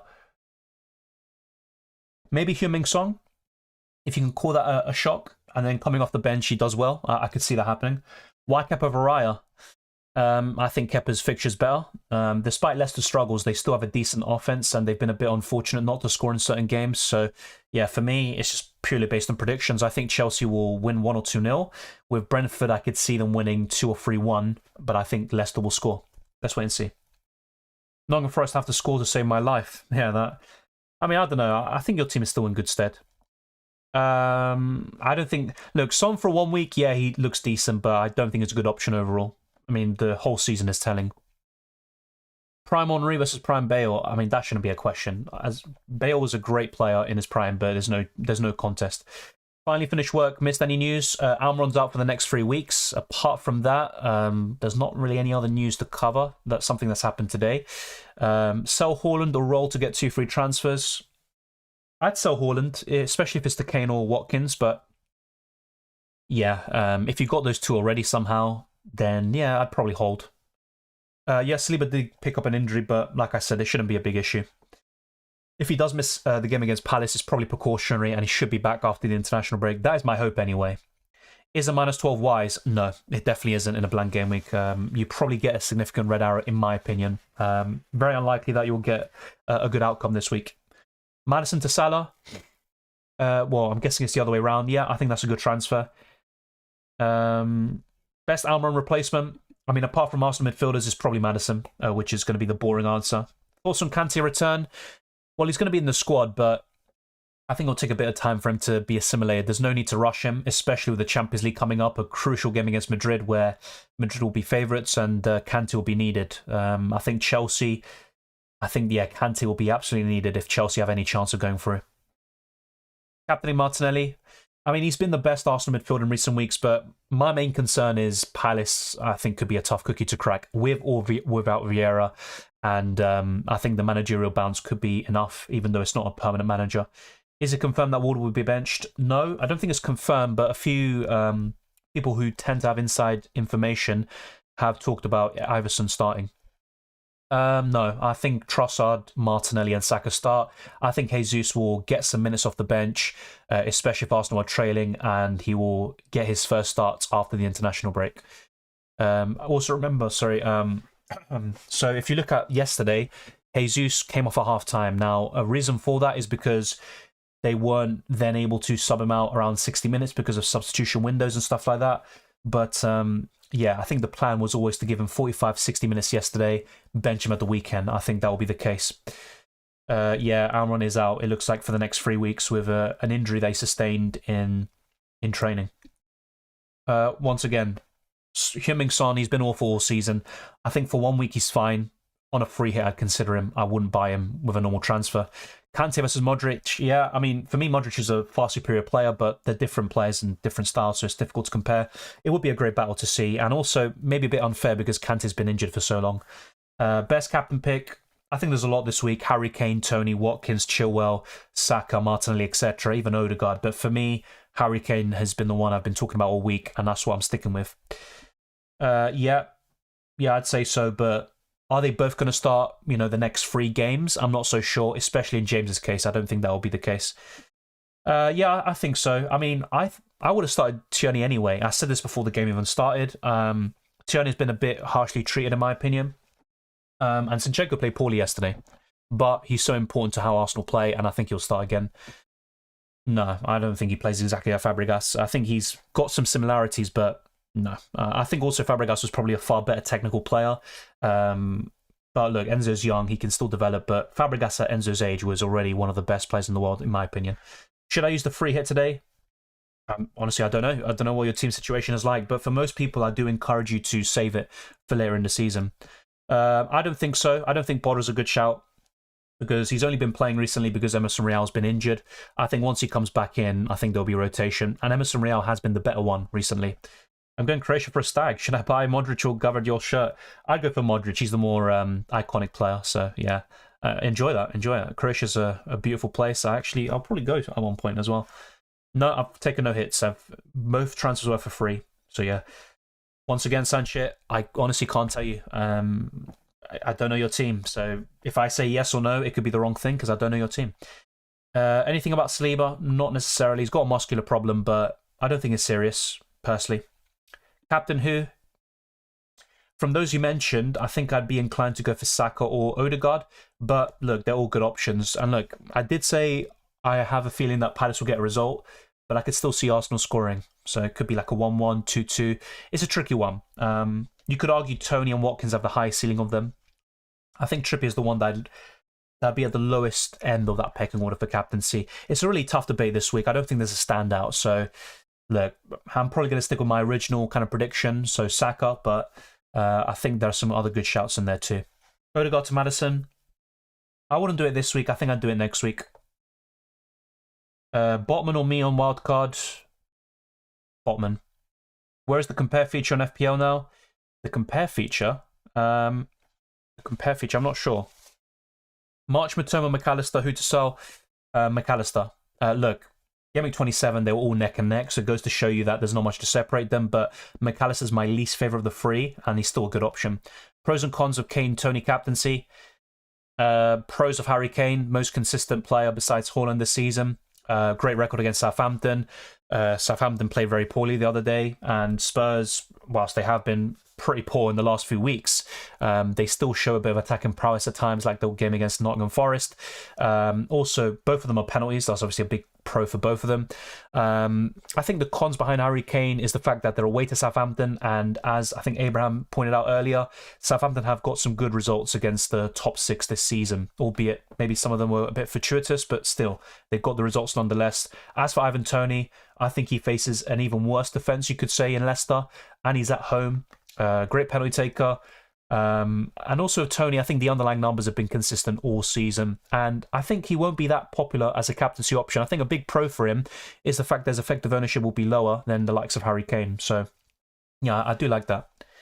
Yeah, potentially. I think, yeah, you might be right, Goldhead. I think early in the week I would have said an Arsenal midfield is ahead of Tony and the others, but I think I've kind of warmed to the idea of Tony or even Watkins' captaincy over Saka and Odegaard. And I might even change the vice and captaincy overall. Yeah, sure, captaincy is decent. I like that. -8.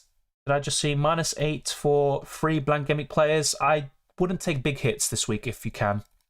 A lot of the players you're getting rid of as well, by the way, like Rashford, Haaland, Estupinian, you'll probably want back in fairly soon anyway.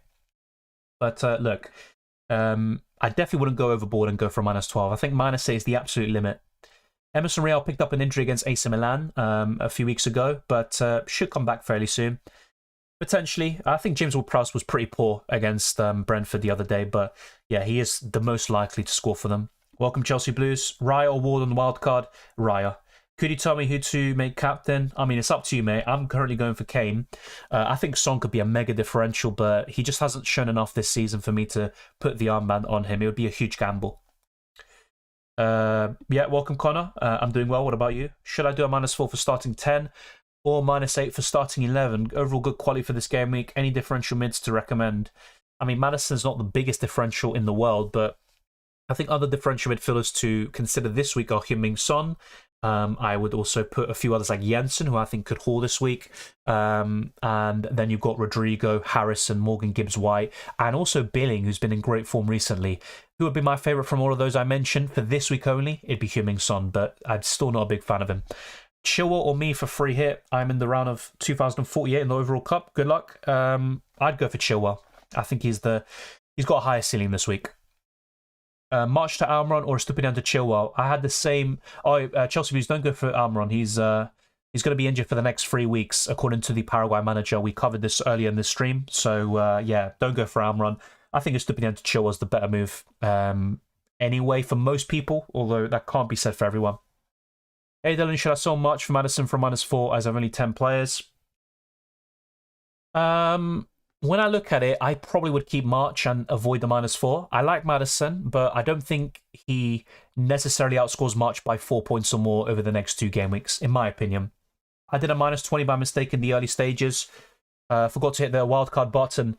Well, if you've done this week, John Tao, it's not a problem. You can just activate the wildcard now and you eliminate the hits and you will have no points deducted. So if this is for this week, be sure to activate the wildcard in time before the deadline in 13 minutes and you'll be fine. Despite the fact that Havertz has no suspension risk, whilst Tony is 1 yellow card away from suspension, I'd go for Tony. I think his ceiling is still far higher. -4 to take out Ward. Depends who you bring in, but ultimately, I wouldn't make a goalkeeper transfer from -4. I don't like it. I did something similar earlier this season. I think I brought in Pope ahead of Bournemouth. It might have been at home. It didn't pay off. Let's put it that way. So, no, I wouldn't do it. Is Almiron fit? He's injured for the next 3 weeks, according to the Paraguay manager. I don't see any reason for him to lie. He's going to miss the games against Chile for Paraguay. So, yeah, that is the update. Yes, there's nothing to say about Almiron because he's injured, according to Guillermo Barros Schelotto. Updates on Zinchenko, Martinelli. I mean, there's no injury updates or anything like that. Both of them played 120 minutes, which isn't ideal. I think that is a big concern. I think Tierney deserves a start anyway. Saliba picked up an injury or a minor muscular problem against Sporting yesterday, but I think it was just a precaution. I think he'll be fine. Who are the best midfielders for this game week in 29? It's going to be boring, but Maddison for me would be at the top of the list. I'd also put in Arsenal midfielders as well. They're my favourites. Apart from those, it's kind of scraping down the barrel, in my opinion, but you're probably looking at Morgan Gibbs-White. You're looking at Rodrigo, Harrison, and maybe someone else like Billing. But yeah, for me, it's Saka, Martinelli, and Maddison. Salah to Maddison and Nonto to Watkins for a -8. Yeah, I think that's fine. I'm not so sure about Salah to Maddison for a hit, but ultimately it is worth it, I think. Leon Bailey start? I think so, but I wouldn't be able to tell you for sure. Yeah, I've done the same move this week. I do like Estupinian though. Yeah, Tommy, you're spamming the chat, so unfortunately, no answer there. Who to bring in? Gibbs, Rodrigo, Ward-Prowse. Yeah, Ward-Prowse is another shout. I think from those 3, Rodrigo's my favourite. Almiron replacement. Apart from Maddison and Arsenal midfielder, you're probably looking at one of those that Heel mentioned. And you've even got the likes of Harrison as well in the mix. And I'd probably go for Rodrigo from those. No, I wouldn't go for Kulusevski.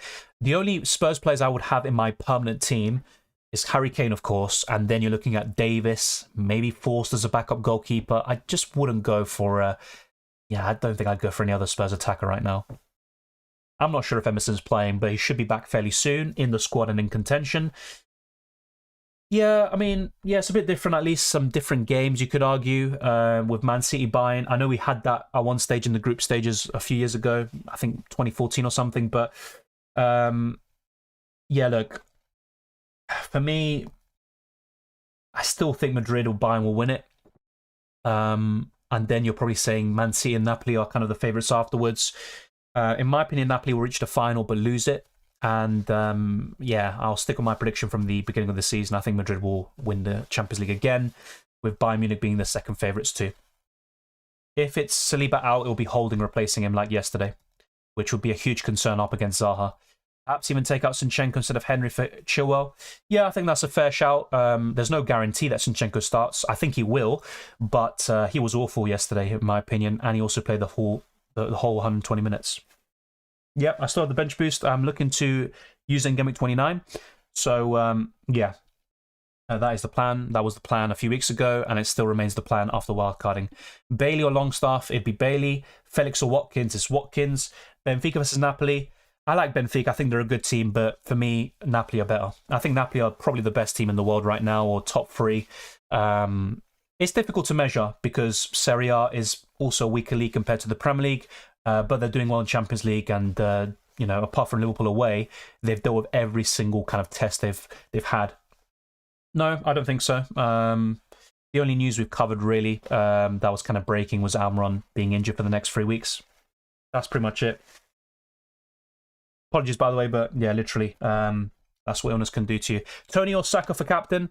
I think Tony might have the highest ceiling, to be fair. I think it could be a good shout, but I've kind of backed Saka all week, so I might just stick it with him. But yeah, looking at maybe what's happened in the last few days and kind of reevaluating, I think maybe Tony. Maybe Tony. And we only have 9 minutes left for the deadline, by the way. Lock in your teams because there could be a site crash. You never know. I think I'm going to change the vice captaincy, by the way. So, yeah, Harry Kane, captain. He did blank, by the way, I think, in the reverse fixture this season. Yeah, Ivan Tony Watkins. You know what? Let's put a poll out and see what you guys think of the captaincy. I did put a few polls on my channel if you want to check them out. But one thing we haven't done is a poll for the captaincy. So, yeah, we'll put one out. Oh, great. Of course it does that. All right, so 1 second. All right, so yeah, I'm going to put a poll out here, if it can let me. And yeah.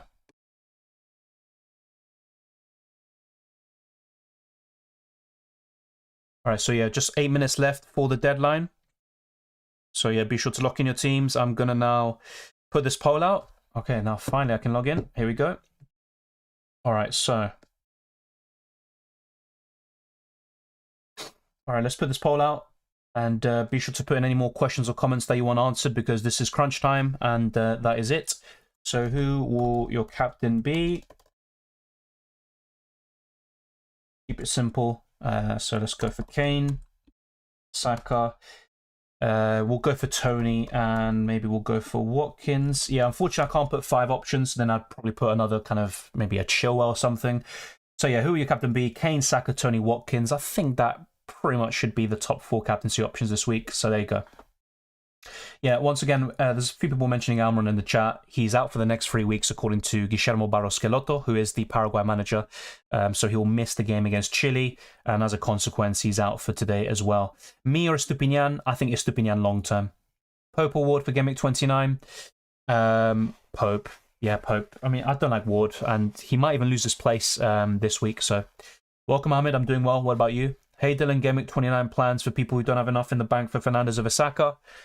Well, the plan would be, I mean, you don't need to get Fernandes. Let's make it clear. You can also have alternatives like Maddison, who are more affordable and accessible.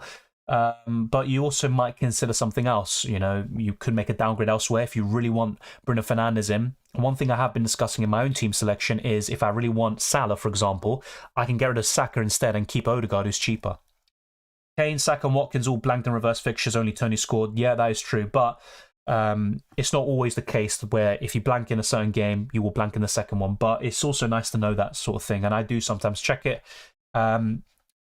Actually, Saka did get a point, though. He got the assist for the own goal in Game Week 1. But yeah, I think Watkins and Kane did blank. Saka captain, look, it's not a bad shout, but I'm a bit concerned with all the factors coming in. Palace, managerial bounce with the interim. You've also got Arsenal not winning 6 games in a row this season. Palace, they haven't beaten Palace at home since 2018. And yeah, also the fact they went to 120 minutes yesterday is a big concern. I'm not so sure, Hill. I'm not so sure, but if he can get these starts, I think that's the main thing. He could be one of the better options that's going under the radar for me. Kepa or Raya? Kepa. Son, Barnes or Bailey. On the free, I'd go for Son, but not a big fan of any of them necessarily. Maddison or Odegaard?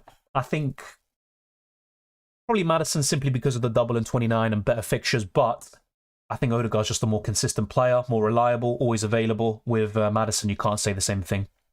I mean, My main hope is to get the captaincy right. I think if I can do that, it should be a decent green arrow. I think Game Week 29 is what I'm really got my hopes up for. So if I can get a good green arrow here and an even bigger one in 29, that would be ideal. But yeah, let's wait and see. Vice Captain Watkins, Saka, Odegaard, Chilwell.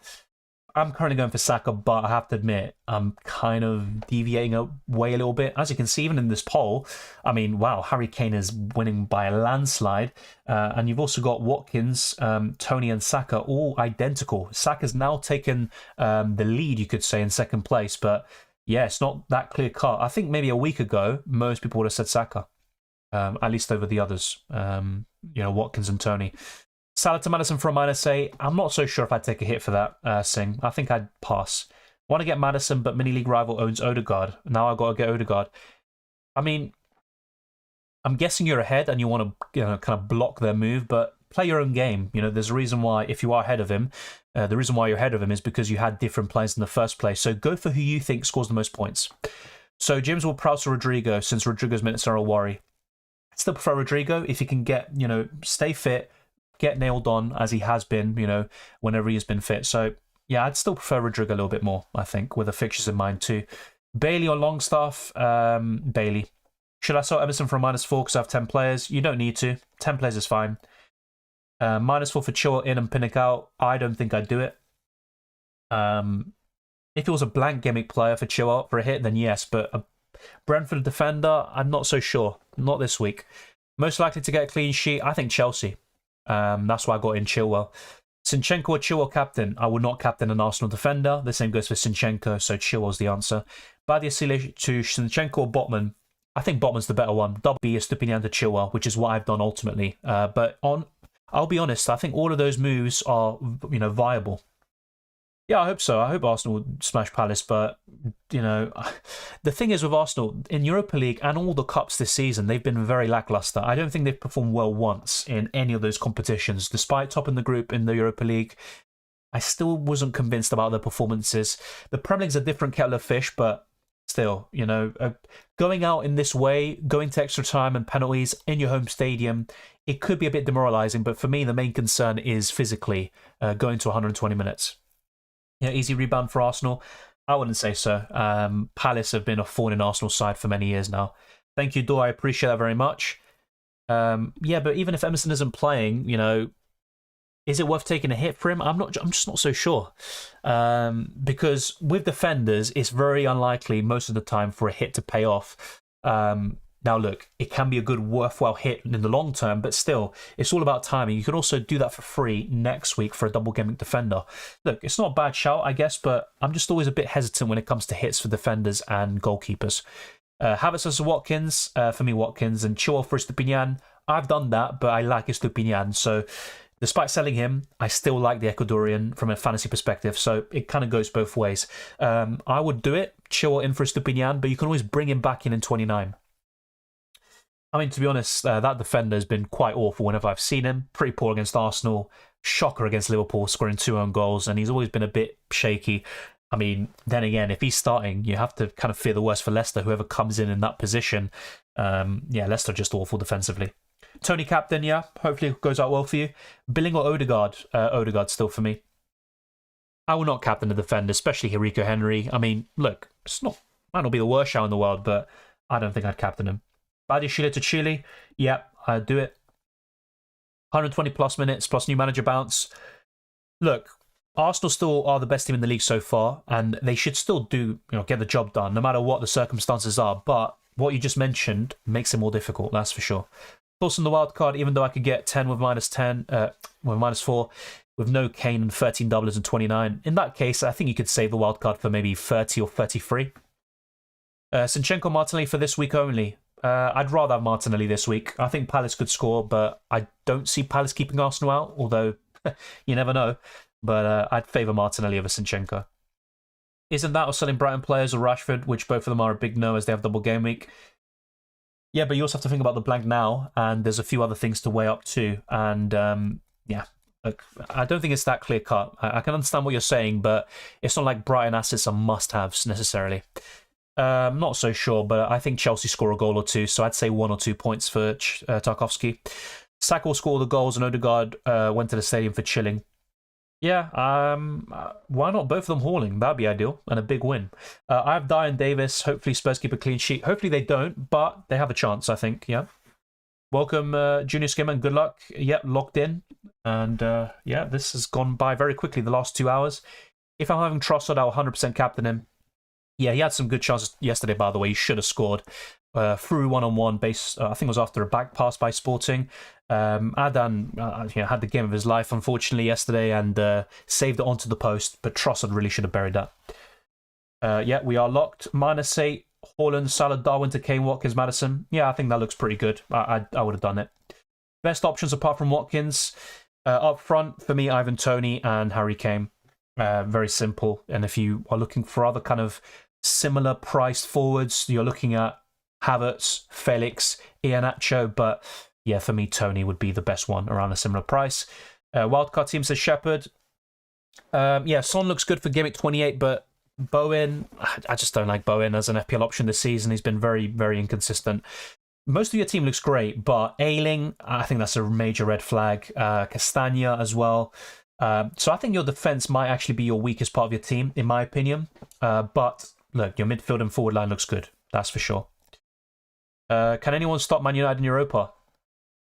I mean, I don't think Europa League necessarily is the strongest this season, and that's why I think Arsenal should be very disappointed to go out in the round of 16. But the only reason why it's a bit bearable, I think, is because it could help in the Premier League prospects.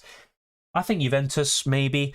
Look, normally I'd say Sevilla, but they're 13th in La Liga. I mean, they are absolutely awful. I do not expect Sampaoli to win Europa League with Sevilla. If they had Emery or if they, were looking a bit consistent, then fair enough, but they aren't. They simply aren't. So, yeah, there are teams that can stop Man United. I don't think United are the most reliable team, but in my opinion, they will win the Europa League. Hoping for Botman goal. Oh, that'd be great. Honestly, that'd be fantastic. I wanted to captain Watkins all week, but I've chosen Toney. Yeah, no, that's completely understandable. What do you think about Mercedes? I started watching F1 last year and I like them. I'll be honest, I don't really like them because they kind of dominate most of the era, the turbo hybrid era, and it's been a very boring era to watch. So it is good to see a new team come to the fore, but I do want to see competition because now it looks like Red Bull will be the dominant force like they were in the beginning of the 2010s decade. But yeah, honestly, I would like to see Aston Martin be competitive and have Alonso Verstappen title fight. That's what I really want, but I don't think that'll be the case. Good luck, Juntao. I appreciate it. Got 10 stars and King Captain. That's fair enough. That's pretty good and should cover all bases. Good luck to you as well. I'm pissed. I remember that 629 to do it. Fair. Yeah, that's happened to some of us, I think. I support Arsenal, unfortunately. It is a pain, but hopefully it does pay off this year with the Premier League title, but that's a big if. I also support Argentina in the World Cup. Chose my captain this game week, Watkins vice captain. Yeah, good luck. Honestly, I hope it pays off for you. Isak, not for me, but not a bad shout.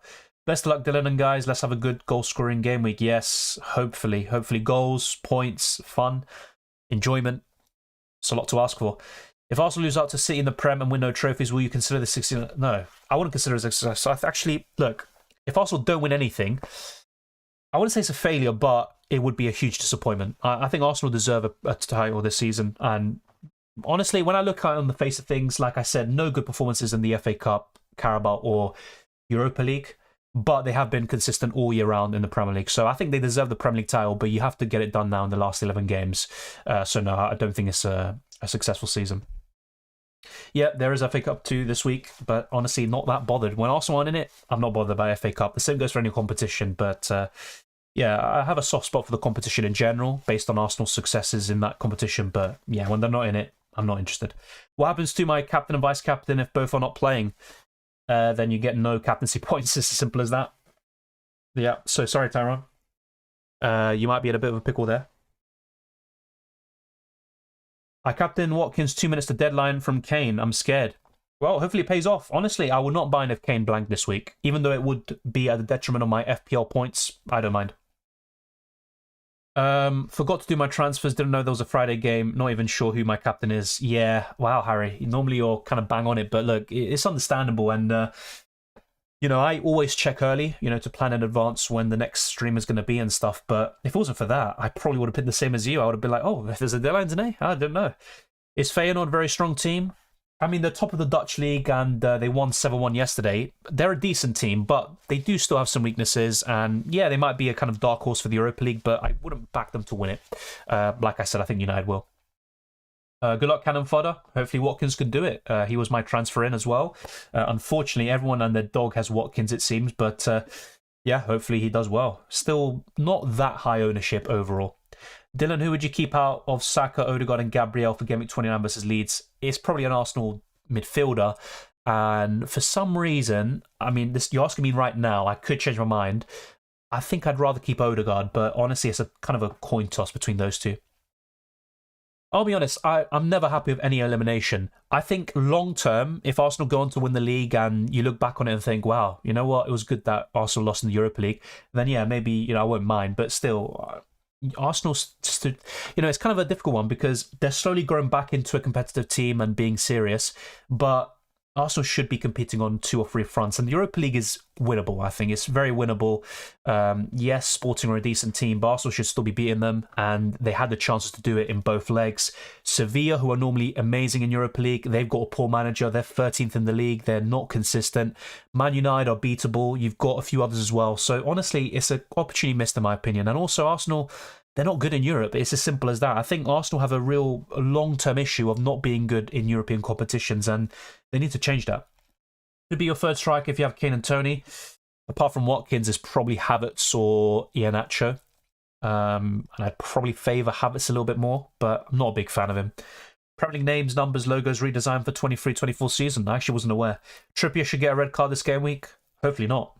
Odegaard captain. I really hope that pays off for you. Watkins to Haaland and rolling this week. Good luck all. Good luck to you, Goldhead. Yeah, same here. Look, there's always disappointment along the way with Arsenal. As long as they can get it done in the last 11 games, so be it. I also want Aston Martin to do well and give Red Bull a run for their money. I think we all do, but I honestly think it's just there's no competition for Red Bull at the moment. Thank you, Shepard, and good luck. What Arsenal should be focused on next season?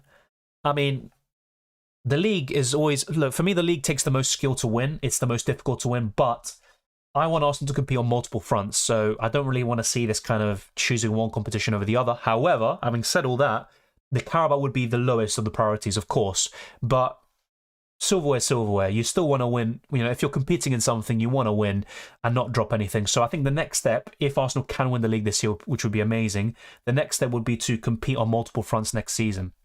What drivers are you looking at this weekend? I'm probably sticking with the same kind of crux of Lance Stroll, Fernando Alonso, Max Verstappen, and Sergio Perez. The 5th drive is interesting, so I want to see FP2 and FP3 first. FP2 might have gone by just now, by the way. I haven't been able to check because I'm streaming, but I might change Guan Yu Zhou to a Williams drive or something like that. I only have 5.4 million in that position, but I think that would be the transfer I'm looking to make. Guan Yu Zhou out for a Williams driver like Sargent. Yeah, my FPL's over. I mean, you never know. It might be a low-scoring game week anyway, which is my prediction.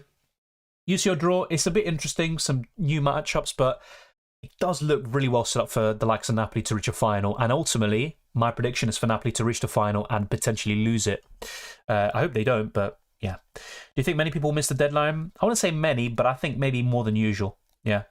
I think not having Wout Fess, Evans, Bertrand, Justin, Tielemans, Tony's not a bad gamble. No, he certainly isn't. And I like the play on words there with gamble. Perfect game week starts tonight. Newcastle clean sheet, Botman goal and bonus points. I mean, Botman, has he scored a goal this season? I can't remember. I remember he scored a few for Lille last year. Still no goals for him this season. He hasn't got assists. Hopefully, that'd be amazing. It's kind of been a pain owning Botman recently. Your next 3 game weeks transfer plans, I don't want to go into that too much, but as I've covered in recent videos, the rough plan is to bring in Bruno Fernandes / Salah / Maddison, 1 or 2 of each in midfield, and then in the defense, probably bringing in someone like Estupinian back or Luke Shaw for Zinchenko, and I'd only do a -4 hit this week, and then in game week 30, bring Haaland in for Ivan Toney potentially. Is it worth taking a -8 for 2 double game week 29 players? Depends who you're getting out and getting in, but yeah, I think it could be worth it. Chelsea in a good relationship with Arsenal? I mean, I don't know. It's not as fierce a rivalry as Arsenal Spurs or even Chelsea Spurs and stuff like that. But yeah, I think maybe, I don't know. I'll be honest, I don't like Chelsea. I'll be quite frank, I don't like Chelsea. But Yeah, maybe in terms of transfers, it's not a bad relationship because, these two clubs are exchanging players like it's nothing. 1-1 Chelsea Everton. I mean, I wouldn't mind that. Despite having Cho and Kepa, I think Chelsea are going to win with a clean sheet. Arsenal need to go back to basics on the defensive side. The thing is, in certain games, Arsenal are really solid away from home, and they don't look like conceding. Fulham's one of them. I know they conceded a few chances here and there, but I think they just took their foot off the gas at 3-0 up. Leicester, they limited Leicester to nothing, and I know Leicester are poor. But Arsenal, I think, on the road are more secure than at the Emirates. I think that's the big concern. And yesterday, and also, in Sporting, Arsenal just always look like conceding. But their bench depth is not enough. Don't you agree? If you talk about Arsenal, I think this is good squad depth, but there still could be room for improvement. And yeah, Holding wasn't awful yesterday, but still there were some shaky moments, and I think there's some deadwood that needs to be sold, and yeah, there's always room for improvement, I think. I'll try to whiz through these, by the way, because I'm going to be wrapping up soon, and we have covered everything we need to. So yeah, thank you to everyone who has tuned in today. And here we are back to the predicted points. So let me know what you think down in the comment section below. But yeah, we have been streaming for over 2 hours, and these 2 hours have whizzed by, let's be quite frank. They really have. And yeah, let's see who ends up being the highest scoring player. Apparently Harry Kane is top. That'll be good for my FPL prospects. Let's wait and see what ends up happening. But let's go back to my team, my confirmed team, where I made transfers yesterday. Sorare taking a 10th-place penalty in the second race is appalling. Yeah, Charles Leclerc just doesn't take a break, does he? Manager bounce, Captain Zaha. I mean, I hope not. I honestly hope he doesn't do well, but Zaha has been looking decent in recent games, especially against City. Do you watch badminton? No, I don't. I mean, look, United competed for 3 competitions, made them 4 in the Prem. Yeah, look, it's impossible to, compete in every single front. Man City is one of the only clubs that can do it, but for example, Arsenal have a great history in FA Cup. They should really do better in that competition. I know they face City this time round, so it's a bit more excusable, but apart from Arteta's, FA Cup win, every cup run has been pretty woeful.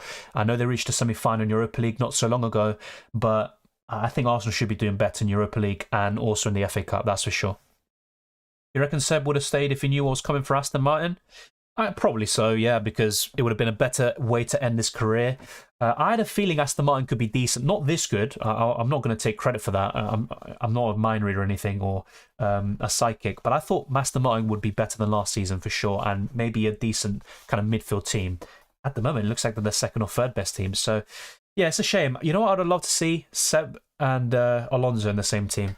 Zoe and Bottas are solid options. Yeah, the reason why I was considering selling Zoe is because...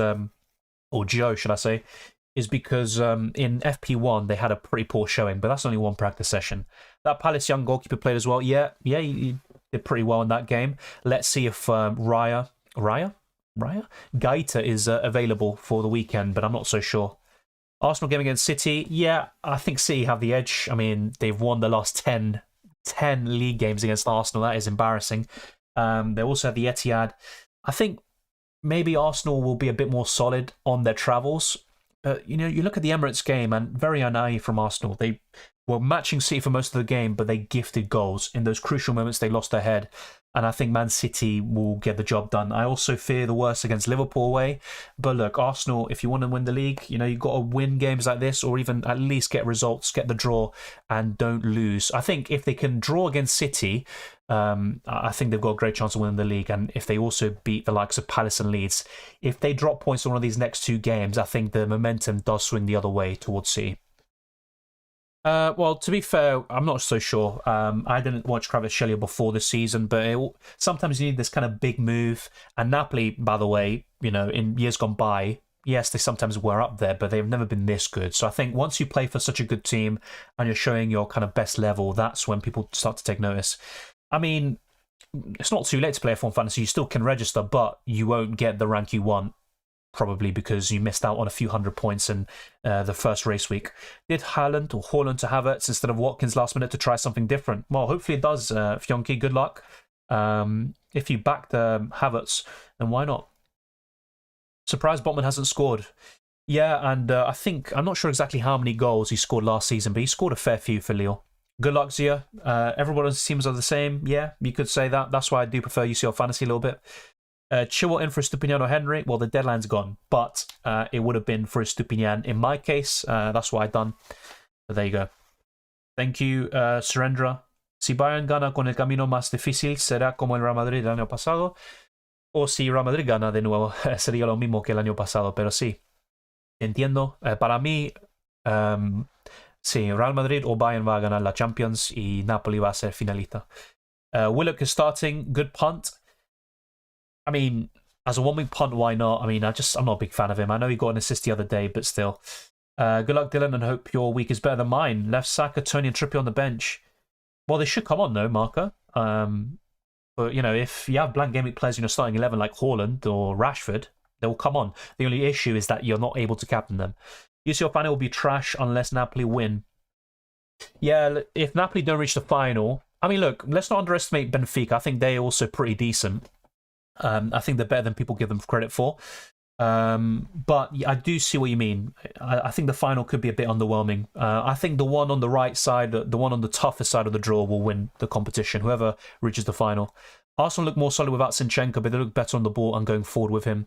Yes, I mean, look, it goes both ways because there have been games such as the ones against, I think, Wolves, Chelsea, where Zinchenko's played, and Arsenal have been solid defensively, but Fulham is another example.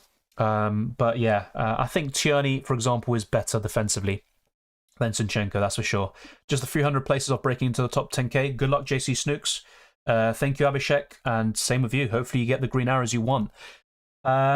I think Bayern... Look, I don't think Bayern are a great team this season. I think this is one of the weaker sides. You know, you've got Choupo-Moting up front, who, yes, he's been doing well, but yeah, I mean, ultimately it'll probably be Mane playing up front, you know, once he's fully recovered and he's starting games again, which, to be fair, he did at the weekend. I think Bayern will go through. And actually, Arsenal fans will rather have City go through, just so they focus more on the Champions League and a bit less on the Premier League. Yeah, I'll be honest, I think that's a huge if. I don't see Arsenal winning at the Etihad. They can, sorry, but I don't think they will. I don't think Arsenal win at the Etihad. It'll be great, though. What are the main obstacles on Arsenal's path? Man City away is the biggest one. I think Newcastle and Liverpool away are the next ones. Chelsea home will be tough now, I think, with Chelsea improving. But for me, the main... Look, even games like Palace and Leeds at home, they look easy, but they're not simple. And Arsenal could drop points in those. But for me, the toughest on paper are definitely City and Liverpool away. Best Napoli team since Maradona? Yep. They've had some good teams, by the way. The one with Hamšík, Lavezzi and Cavani. But this is a cut above. Yeah, West Ham has a decent draw in the Conference League. I actually wasn't aware of who they drew, in the Europa League, the Conference League, should I say. They could be playing a European final for 2 seasons in a row, or maybe a step further. Yeah, I mean, with West Ham, though, last year, wasn't it Rangers, Frankfurt? I don't even remember. I think it was Rangers, Frankfurt in the end, and West Ham reached the semi-final. Or were they? I actually don't remember. Yeah, I honestly don't remember. I don't watch Conference League, but fair enough. Lozano underrated? Yeah, I think he's a little bit underrated, but he's not a great player. I think, you know, if you ask a Napoli fan, where could we improve in the starting 11, they probably would say that, but he's done a decent job.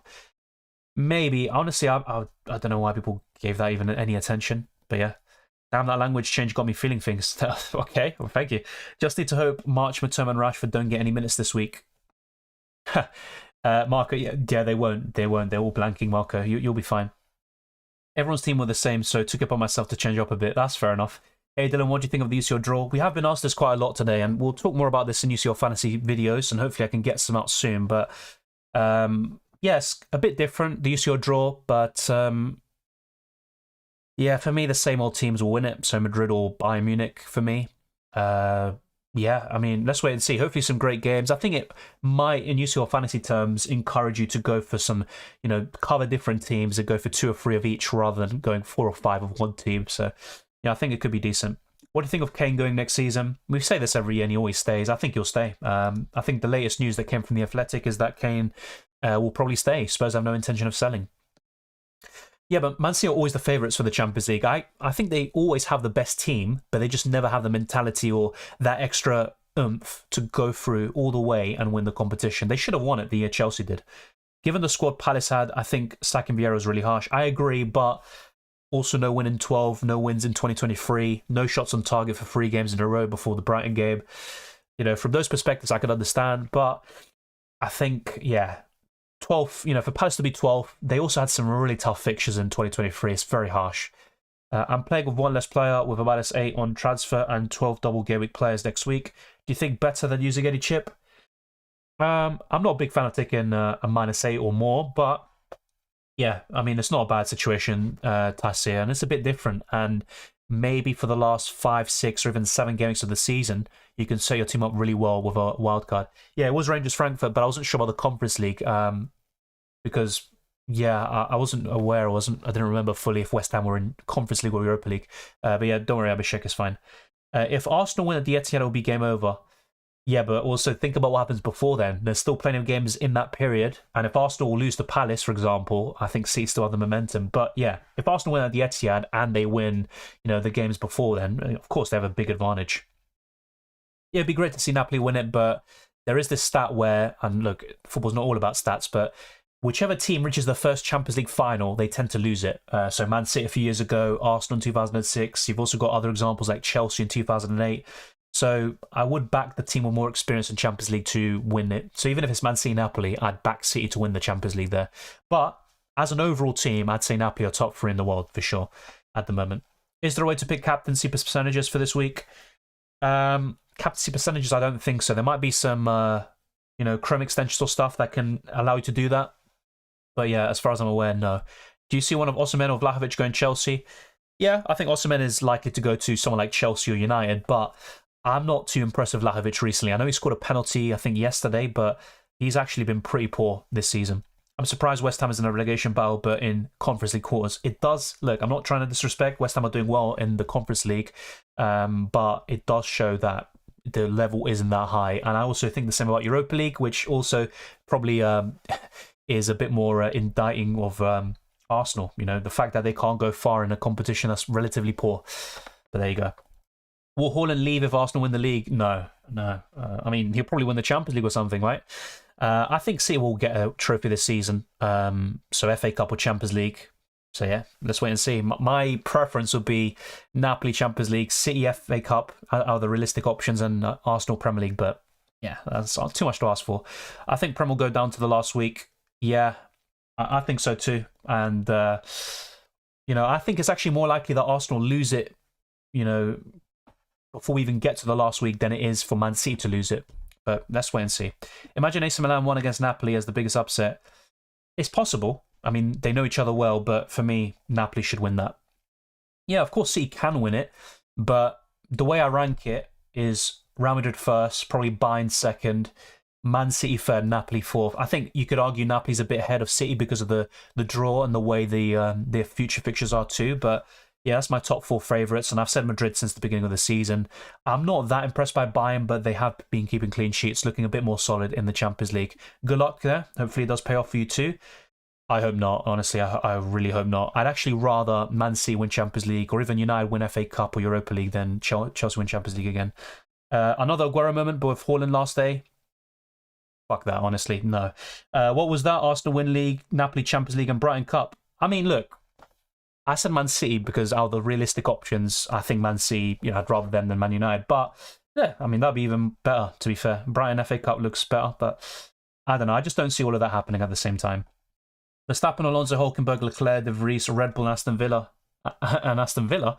I'm guessing you mean Aston Martin, but fair enough. Yeah, you got the right constructors. Verstappen, Alonso, I mean, it's pretty much standard for every team. I'm not sure about Leclerc. He's also got a 10 grid place penalty, so I'd actually rather go for Sergio Perez. De Vries could be a shout, and I'm actually looking to potentially sell Guan Yu Zhou and go to either Hulkenberg, Sargent, or someone else around 5.4 or below. But yeah, you've got a good team, but I have to be honest, I'd probably sell Leclerc to Perez, especially with the penalty, and Ferrari don't look that impressive. But I'll be honest, I haven't seen FP2, I don't know what the results are, and once we see FP2 and FP3, I'll then make a final decision. But I think the standard double Red Bull, double Aston Martin, and also both constructors is the way to go, unfortunately. And it is a bit boring at the moment, F1. But hopefully we do get some competition, because as much as I like Verstappen as a driver, I want to see him, have some competition. And for me, Alonso deserves a title shout, a title race, and it'll be great to see. Thank you to everyone for tuning in. It's been a pleasure talking to all of you. We'll end this poll as well, and it looks like Kane has won it by a landslide. Is there a way to pick captaincy percentages for this week? I'm not sure what you mean there. If you mean the FPL website, I'm not sure. I think the only way to do that is the putting a Chrome extension on FPL, but yeah, I'm not too sure what you mean there. But let me know if you've got, if you do want to clarify that, put it in the comment section down below. And thank you to everyone else for watching. We've been streaming for almost 2 hours and a half. Be sure to smash the like button, subscribe if you're new. We'll try to get a stream as well done tomorrow or on Sunday to talk about Game Week 28 and also in preparation for 29, our initial thoughts for that double game week. We do have an international break after these set of fixtures, so enjoy the football. All the best of luck. Hopefully you do get a green arrow and enjoy everything, and don't let any kind of hardships get in the way.